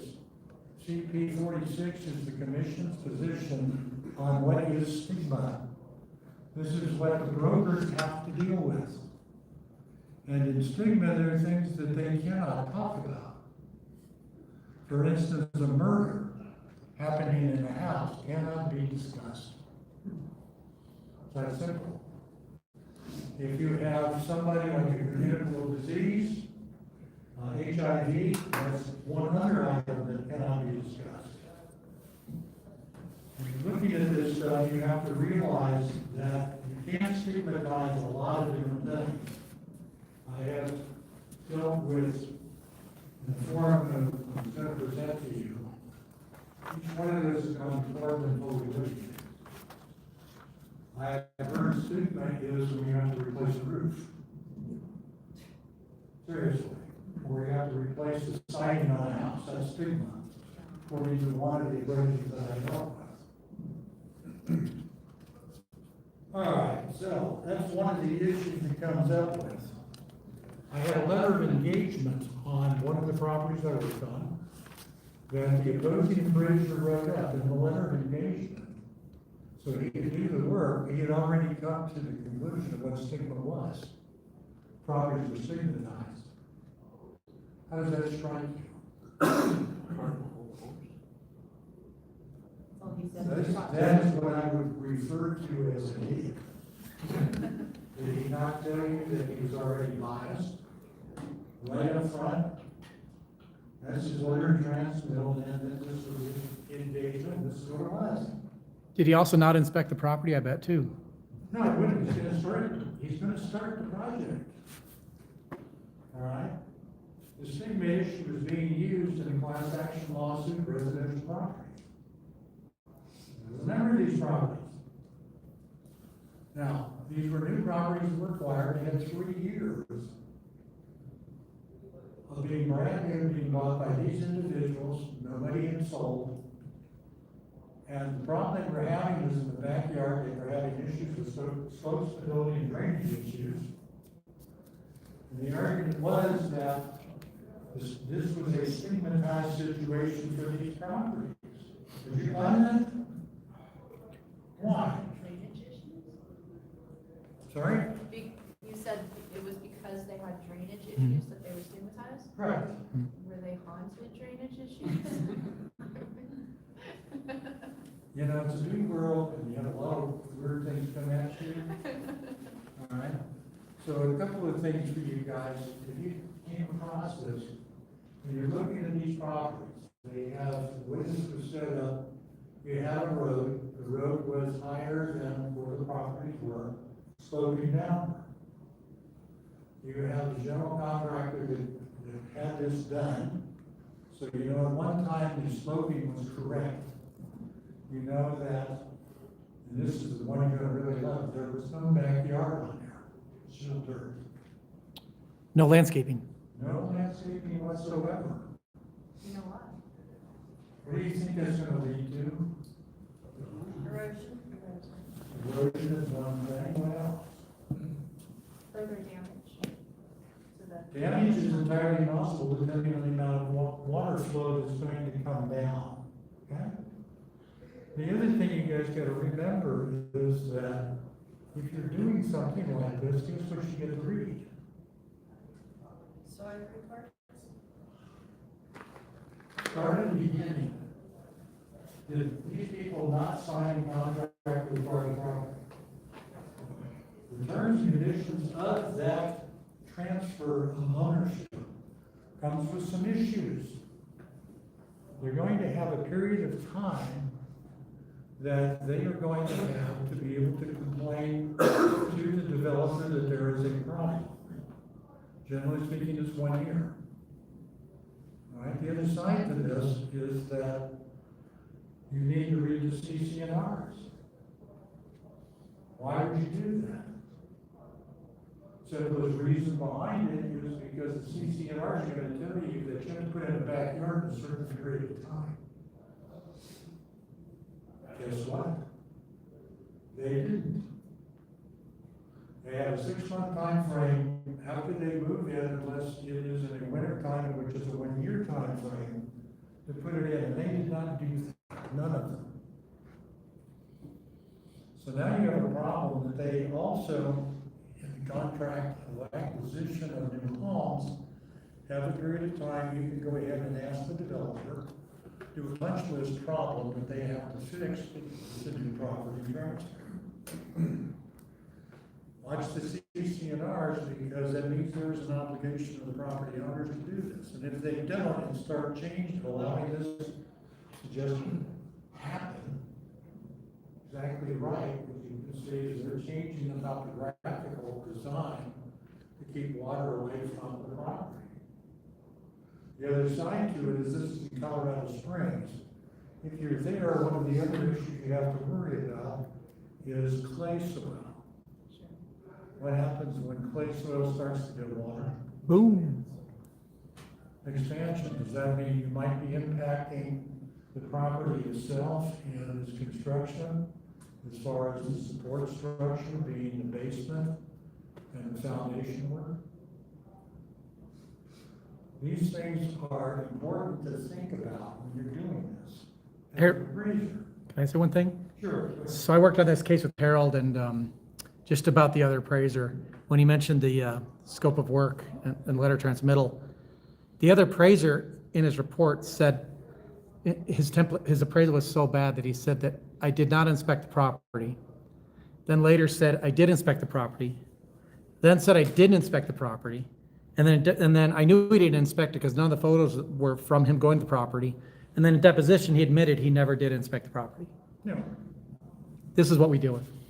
Well, this is one of the things about litigation. How many of you guys have actually stepped into the courtroom? Okay, so you've been doing it at a district, like a district level? County level. County level? Okay. It's one of those things as you do testimony, you're gonna make a anybody doing it, but you have to have a certain personality for it. I can tell you guys right now, 13% of all appraisers, 13% of all attorneys, generally speaking, can survive it. Most people cannot. Most appraisers I know will run from it. When you're taking assignments and it looks like you're gonna have that problem, then I would suggest that you don't take the assignment, because you are going to have to be able to stand up in court, sit down in court, and you're gonna get grilled. You are an angel for your client, and you are the devil for opposing counsel. If you're going to be golden rule, if you ever get stuck doing this, it's not personal. Okay? This is why you do your job properly. That is the biggest thing you can do. Make sure you turn over everything you have to. You're going to be paid to do this stuff. So litigation itself demands that you are exacting in what you do, which means you need to know how. So remember, working with newer properties, if there are claims like this, then you're going to have to be able to cover that. You're going to have to say, okay, let me see all the paperwork that works with these transfers. We get in? Well, this just shows you I'm one of the best BSers you'll ever meet, where I can actually do this up front. So, a couple of things are gonna pop up with my apologies, is that Brett talked me into actually giving you my CVs and some information about me up front. Okay, you got it. Pop her in. Okay, so you'll notice, basically, this is because I am retired. I have put in retired on everything. I have messed around long enough to do a lot of crap. All right, this is what I used to teach. I was a senior instructor at the Appraisal Institute. What you're looking at is showing you that I taught all of the classes for the MAI designation as well as the AIGRS. I have additional work that I have done outside that, which is a variety of different items that we have for short term. I've also done a great deal of teaching as far as construction and defects goes. That's the reason I'm a general contractor, or was. So if I use funny words, ignore me, or start putting something else. This is a list of my special purpose properties. You can find just about anything on there, because I was dumb enough to do it all. All right, so with that, you want to do some really complex properties? Here you go. I can tell you the Grand Canyon, for instance, it took me exactly 12 months for my site inspection. That was an interesting time. It was fun because guess where I came in? I landed in Vegas. Took 40 over, went to the canyon when I was done, went back to Vegas. Oh, it was a great time. All right, so with that said, what we're going to do is go through this quickly. But all of this is designed to let you know about case study. Considering stigma. Next one. Going to large subdivisions. After that, we'll discuss quickly as far as the construction defects, and lastly, the geotech. For geological issues, all of these are things that you run into for any type of property, commercial or residential. This was designed to be specific for the residential components. So, what is stigma? That's what we're talking about. Hey, you have inverse public perception of what is going on. Okay? As well as that, you're going to have environmental contaminants that can be effectively letting everybody know there's a problem that has to be covered, and it's covered in loans. Now, there are other issues, violent crimes as well. Crimes was right. Okay? Short-term or long is the question of how this is going to impact value of property. Because it will diminish over time as the impact to it. Okay, the physical characteristics can be a component of that. is dealing with soil conditions. If you have bentonite, for instance, there are those problems. You have geotechnical. Let's put it this way, soil stability is a big thing. What if you're in a subsidence area? They were showing you about having a property where you have got a rock face behind it. One of the things that was happening on that was that slope stability issue. If you'd like to understand one thing about slope stability, 37 degrees is downhill all the way. If you know that, that's all you got, folks. And foreclosures can also be an issue that covers stigma. There's a lot of foreclosures going on, it's no. The public is going to not pay the same amount of money because there's something they don't understand, but it is occurring. All right. When you're dealing with the appraisal of real estate, our Bible, read exactly what this is telling you. Ultimately, the stigma. You're dealing with real or imagined causes during stigma periods. You're going to see that it's fairly straightforward. And you're dealing with the idea of the geographic, the geologic. This is a big thing about it. That sums that up fairly quickly. What I am surprised is a lot of times I've dealt with people calling stigma. We're going to go, what the hell do you know? Stigma? For that? Great. I actually testified in one where the roof was stigmatized. Really? Ever heard of deferred maintenance? Okay, so let's go on with this. Appraisal property, here's the case study. We got 10 2-year-old properties in a residential area. This is one I'm talking about, involved in class action suit. Properties exhibit drainage. They got grading problems first. They got stormwater runoff problems. Plans are dealing with it. They're the purchasers. They are the plans as well as the damage claim for what is going on in future soil stability. Okay, great. So that's the first paragraph. I took that verbatim out of the appraiser. Just reading it, how would you respond if you looked at that appraisal report?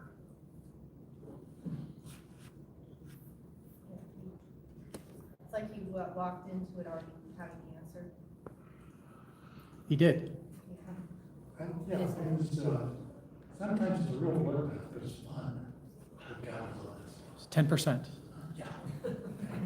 Like with me, I had one attorney ask me about my licenses, and they asked me, what was I going to testify as? Broker, appraiser, general contractor. Had a great answer for him. Whatever my attorneys asked me, I qualified for all of it, testified to all of it. All right, so this is what you're looking at. There is one of the homes. No big deal, right? Straightforward, simple floor plan, nothing unusual. In this case, all of these, you see the curve that you have there? Yeah. Okay, all those houses were involved in that. All right, with that.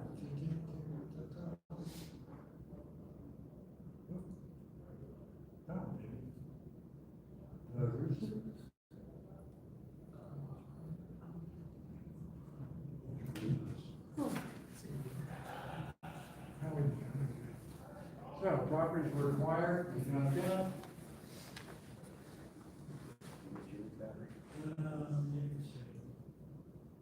we got this one now.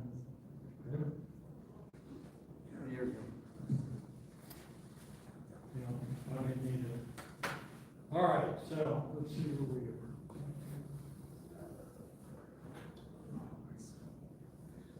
Okay, there you go. Properties required to take 3 years, no physical signs of subsoil issues. In other words, you're walking around the back, you got a dirt yard. Dirt yard tells me one thing, you need to have some topsoil, something to cover this thing over and secure it, right? The moment I could look at it, there's puddling on different areas. So in this case, so what is stigmatized? It's not, Nothing. it's No, standard. and after a while, there's things you learn when you're testifying. I have no problem attacking an attorney on stand nicely. I know how to tell them to go to hell and leave. That's fun. All right, so, one of the things about this, you see, and what we're dealing with here is what's the appraiser do next. See all that information? This is what you should be looking for. You ever get stuck in this? Why? You got the review of the plot plan. You want to look at the location that they have. What was the idea with soil and how that it was graded? Have any of you guys ever looked at a set of prints, a full set of prints? You're looking at over 100 pages. Okay, that's made by the Construction Specifications Institute. That is uniform throughout the industry and construction. You can go there immediately and find this and start seeing what is going on. Everything in this covers your contracts, your CC&Rs, because all of that is legal agreements between the parties and a lawsuit against the developer. That is absolutely critical. Who did what they were supposed to do? All right, another issue about stigma. This is the Appraisal Institute talking to you about the structural improvements, how it goes down, and what is the best definition of stigmatization.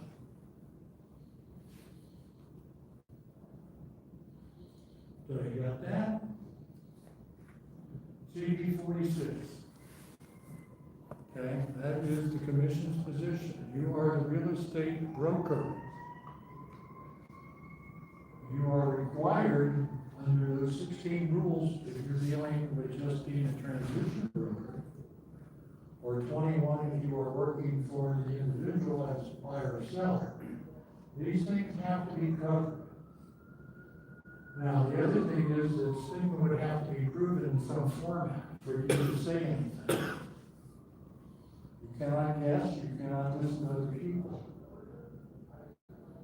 So when they are putting this out into the market, and this is the market you guys are going into, the brokers cannot say certain things. And if you're into a court issue where somebody's trying to make it where the broker might say something that would violate what is required under the license, there is easy answers for this.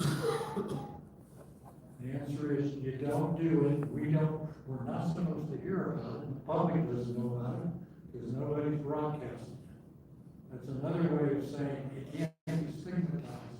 Public doesn't know there is no stigmatization. All right, let's take a look at the second one. Now, this one's kind of fun. This one is a steamboat.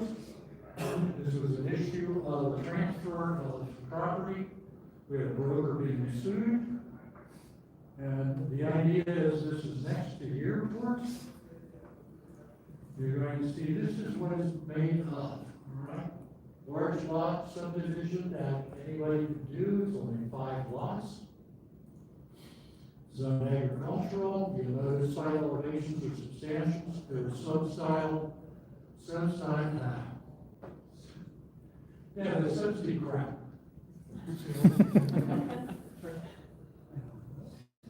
Got that? Down at the bottom, let's go to that first. Which you had here, there you go. Look at down at the bottom, you see how dark it is? That is a slope elevation issue at the bottom where you cannot build in that area. All right, some other things about it. It's adjacent to the Bob Adams Airport, south and west sides, it's unimproved. There's an easement access over County Road 44 incorporated around county adjacent to the spring. People love this. Look at this. Anyway, that's for easement. Easement right at the top under parcel 7E. You know where you put the road? Right at the end of the runway. It's right across there. That's where it is. Now, there's an elevation on the airport's runway, so you get to drive underneath it. But one of the things to think about, guys, guess who owns the airport? The town, right? You're in the county. You realize that the road access you're going to have is going to be county specifications, not to the county. So the city is going to override the county, which means additional cost for development.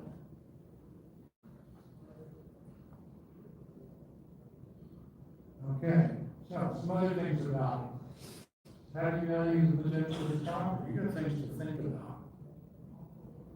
Subdivision is not the easiest thing in the world. Like, it's probably the most complex thing you can get. But information that you needed is you have to do a market analysis, just like we always do, market analysis, right? Because you have to know, is it today or is it in the future? The reason for that is in the future, you're gonna have to discount the time value of money. Because it's not gonna be the same thing 5 years from now. Second part of it, there's an airport influence issue. Do you know what that is? Noise. Pardon me, what else? Pollution? Traffic. Crash. And there are some other things that goes with the avionics easement.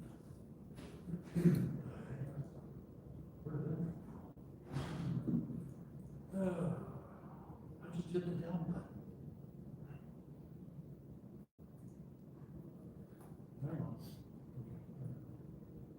Got it. All right. Now, you see how that overlays? You guys have to find that out. There's a reason for this. Does that tell you much of anything? No. Probably not. But what you're looking at right here is called FAA 77. This is a map of how you look at property next to an airport, flying within what is called the racetrack. All airports have a racetrack. The racetrack comes in circles this way. All air traffic functions that way. You'll notice the angles coming up are an issue of recognition of height that you can build at. And in this case, there was a number of areas that are plateaued that violate the FAA 77 part. So you could not build on the top of a mountain. Nice plateaus you couldn't build there, because that was influenced by what was going on. So some other things, appraisal problems, understand your level of knowledge of the various factors. When you are being asked to do this and you start getting information about it, be very specific about what you need to know. If you don't do this, you are going to end up getting in trouble, trust me. All right, you know the state 35-acre rule? Fine. This case had a problem, it had no water rights and sold off. Now, you're going to do residential development on this property without water rights? All right, so we have the city access issue, and you have now the estimated development cost. And at the bottom is one thing that I always would tell people, know your limitations, whether you know can do. I had a jury trial on this puppy, and I sat down there and slammed them on direct testimony by telling everybody that was right there, they were going to be the jury, and said, look, I condemn you guys in math, you can't have them. I could actually do that because the person who bought the property and looked at the development, gave me the numbers, and I walked through the costing factors. I'll do that to you shortly. All right, here's your market history. What does this tell you?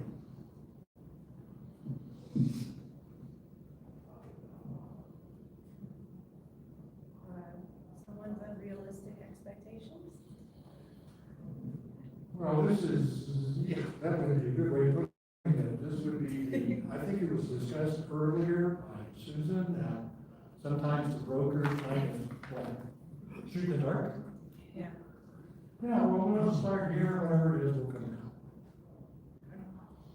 So, with that said, last thing. Here was the area point. The appraiser that was brought in came in from Denver like I came in from Denver. He actually was an assessor up in Round County. and he valued the property using sales. And I valued the property differently. How did I value it? Anybody have a guess? The market. One guess. Anybody else? Wait, I have a question. What was the date of value for the lawsuit? They value when they sold? Well, I mean, were you asked to appraise the property in 2018 or the value in 2017? No, what was happening was the plaintiff, which was a former owner of the property, was suing a broker. So they undersold the property and its value. Right. Okay? What did it sell for? Sorry? What did it sell for? Sold for $600,000. Okay. Okay? This is where you have to think about what is the appraisal problem. Isn't the question of what has the market said to see what the transfer was? Reading through this, what do you see? How many days was it on the market? 412. So it clearly wasn't worth 2.4? When they started off, did they go up or down in price? No. Okay? So what is the first thing you should think of as an appraiser? Was there a meeting of the minds for the 600,000? Yes. Okay? So the biggest question you should ask yourself is what?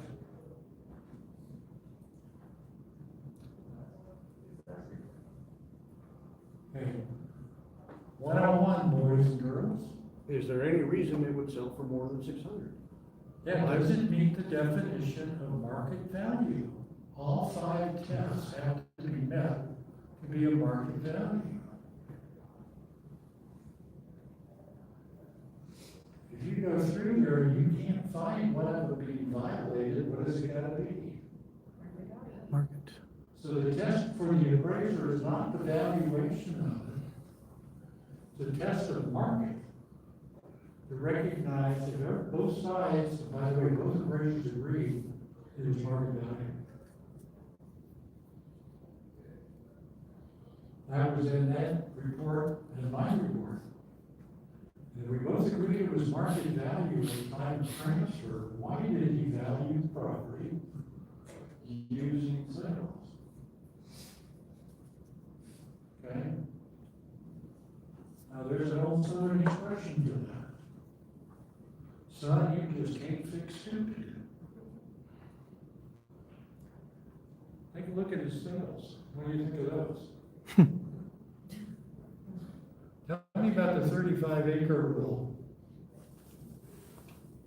He's saying that this property could be subdivided immediately for large lot development, which there was no history in that area for several years of large lot development was existing. No demand indicated. 2 of those sales, what are the sizes of them? Both of those, there's 2 of these sales that have absolutely tell you that they cannot be subdivided. You know why? Because they were a large lot subdivision.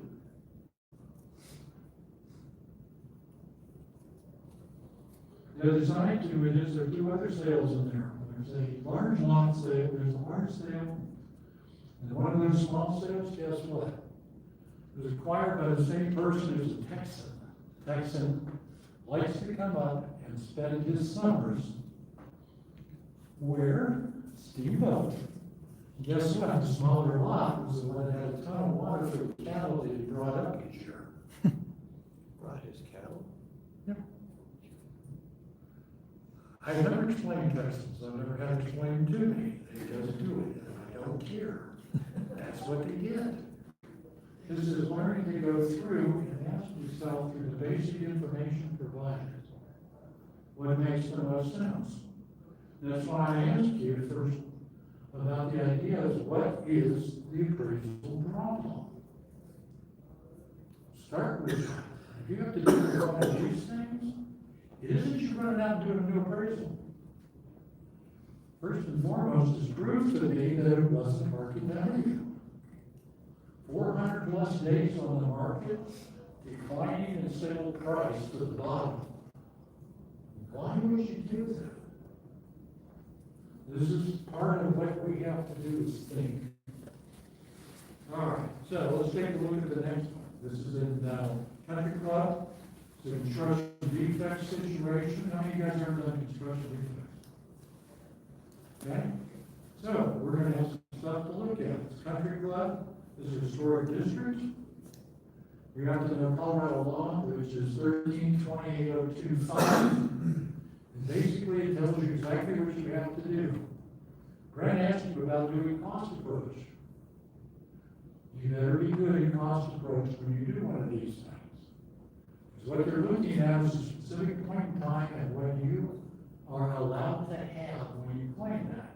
First one is fair market value of the real estate without the alleged defect.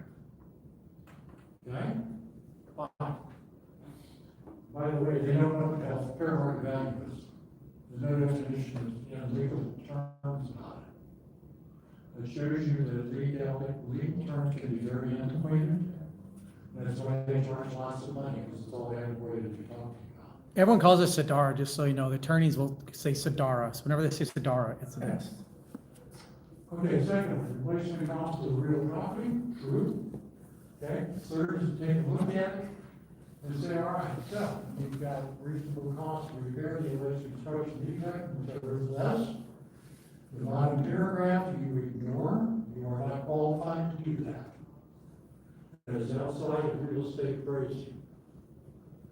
All right, so this is what it looked like starting out.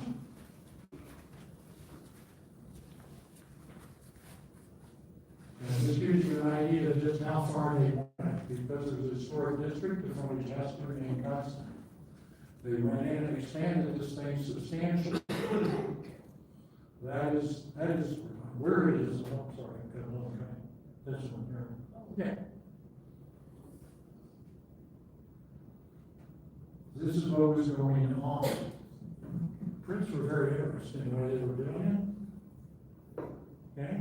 This is exactly where the general contractor was fired. And I'll tell you the reason why he was fired is because they kept cutting into him and saying, okay, we want to change this, this, and this, but they didn't want to pay for it. Okay? Anybody who's watched HGTV and listened to people, guess what happens when we have to rip something out and put it back together? It costs money. They didn't like it.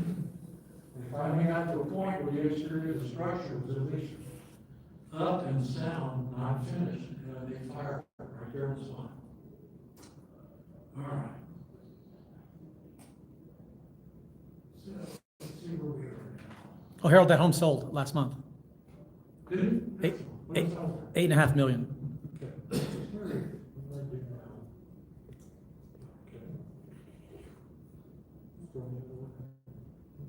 Sorry about this, guys. I have not done this for a little while, so forgive me. And if you don't forgive me, that's the way life goes. All right, so.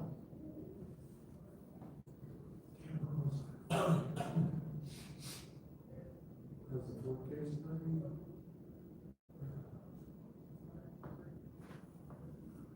All right, state statute issues, this is the ownership history of sales on the property. Basically, what they were trying to do was get away with not only the cost that was spent by them during the construction, they wanted to get the profit after it was done and sold by the other party. They didn't want it. That does not exist within CRS.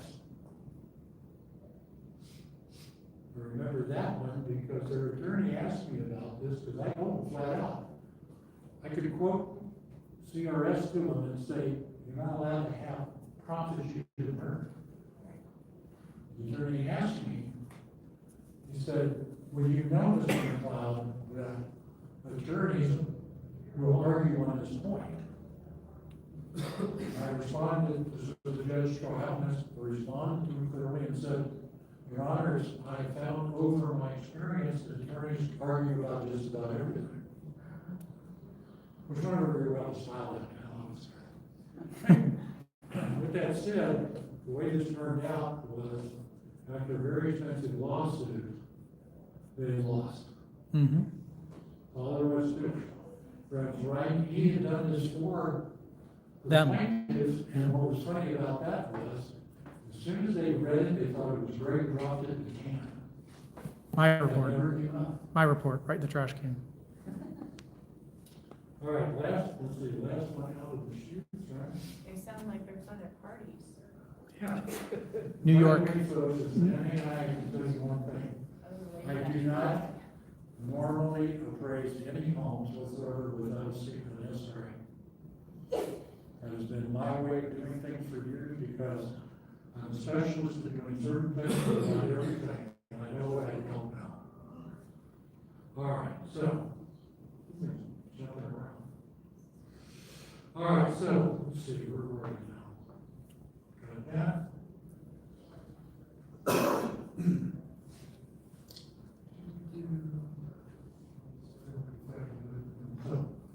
Historic districts, I think that rides that baby to death. Harold, who was their expert in that one? Who'd you go against? Do you remember? Yeah, you ready for this? The CPA. Mm-hmm. Seriously. That was not even all you know. However, when you get right down to it, I'm gonna give you guys a cost approach. Because you are doing a cost approach, guys. Replacement cost. You have to follow the terminology of how this is done. In doing a replacement cost, you have a time frame that is set simply by the acquisition parts of the parties involved in this. That's one thing. Second thing about this is your methodology.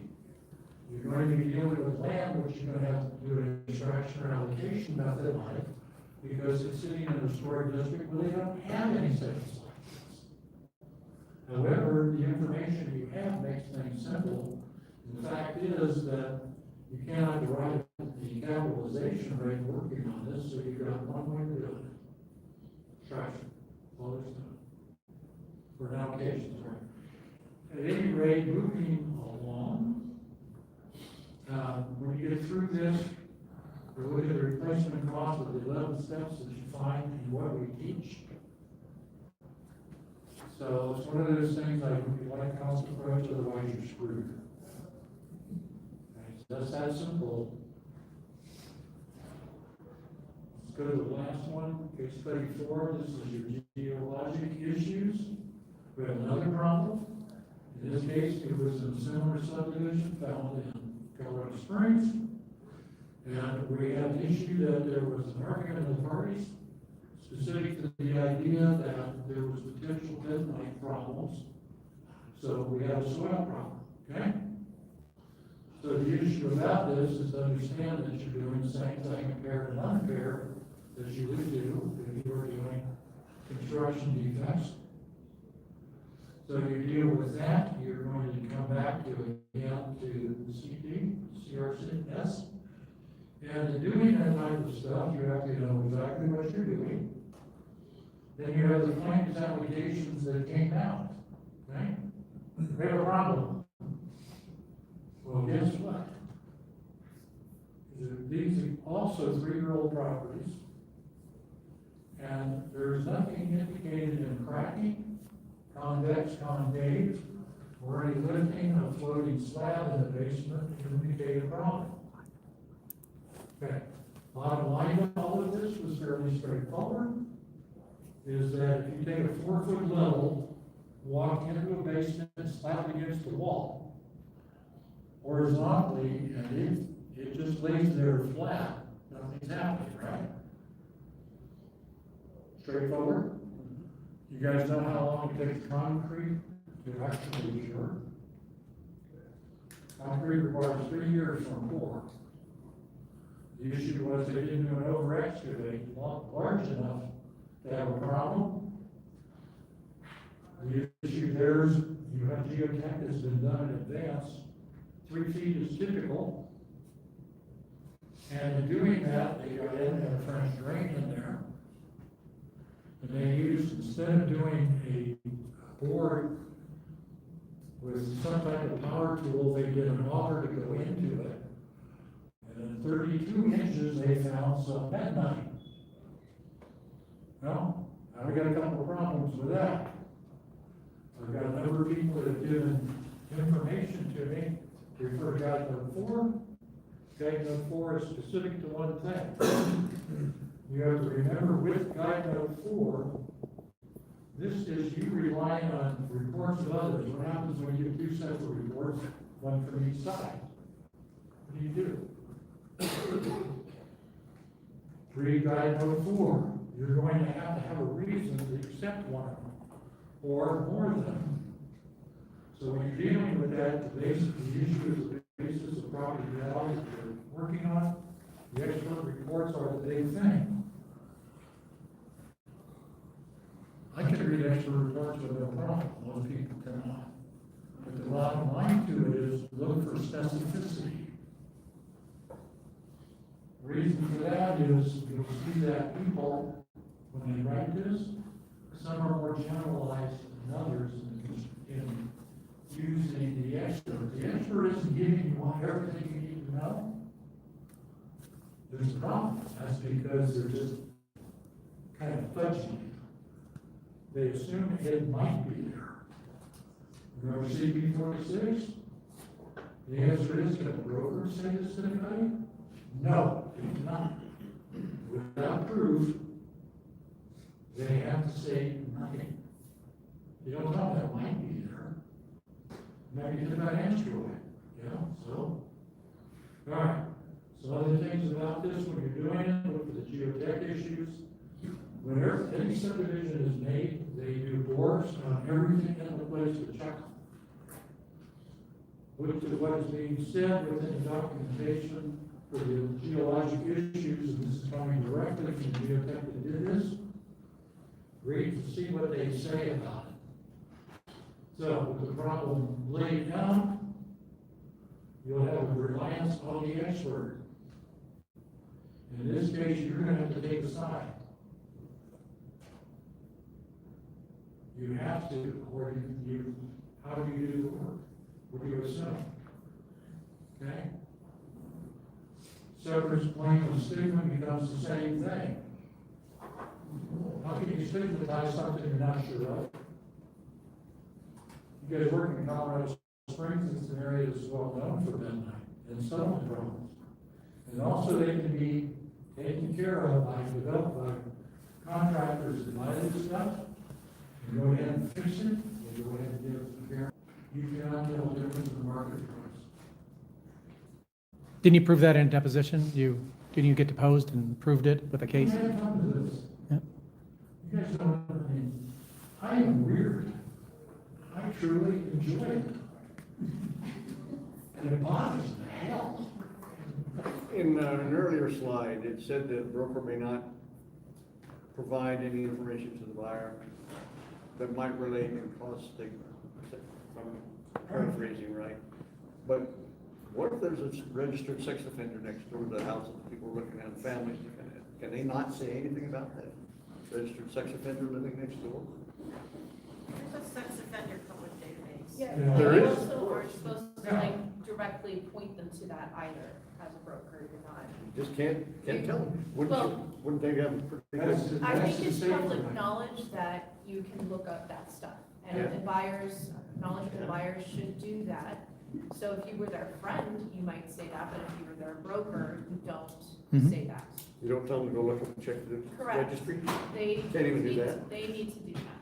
They need to, if they're buying houses, they need to. I need a new broker now. The broker, Did your broker say something? No, no, Oh, I'm okay. just saying. brokers are drinking top of the same thing.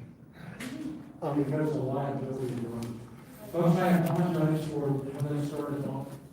That's my fault. Any other questions? I want, please just stay and ask more questions, but I have to let everybody know that if you leave after 5, which it is now, be sure to check out and sign out at the iPad out in the lobby. That's all.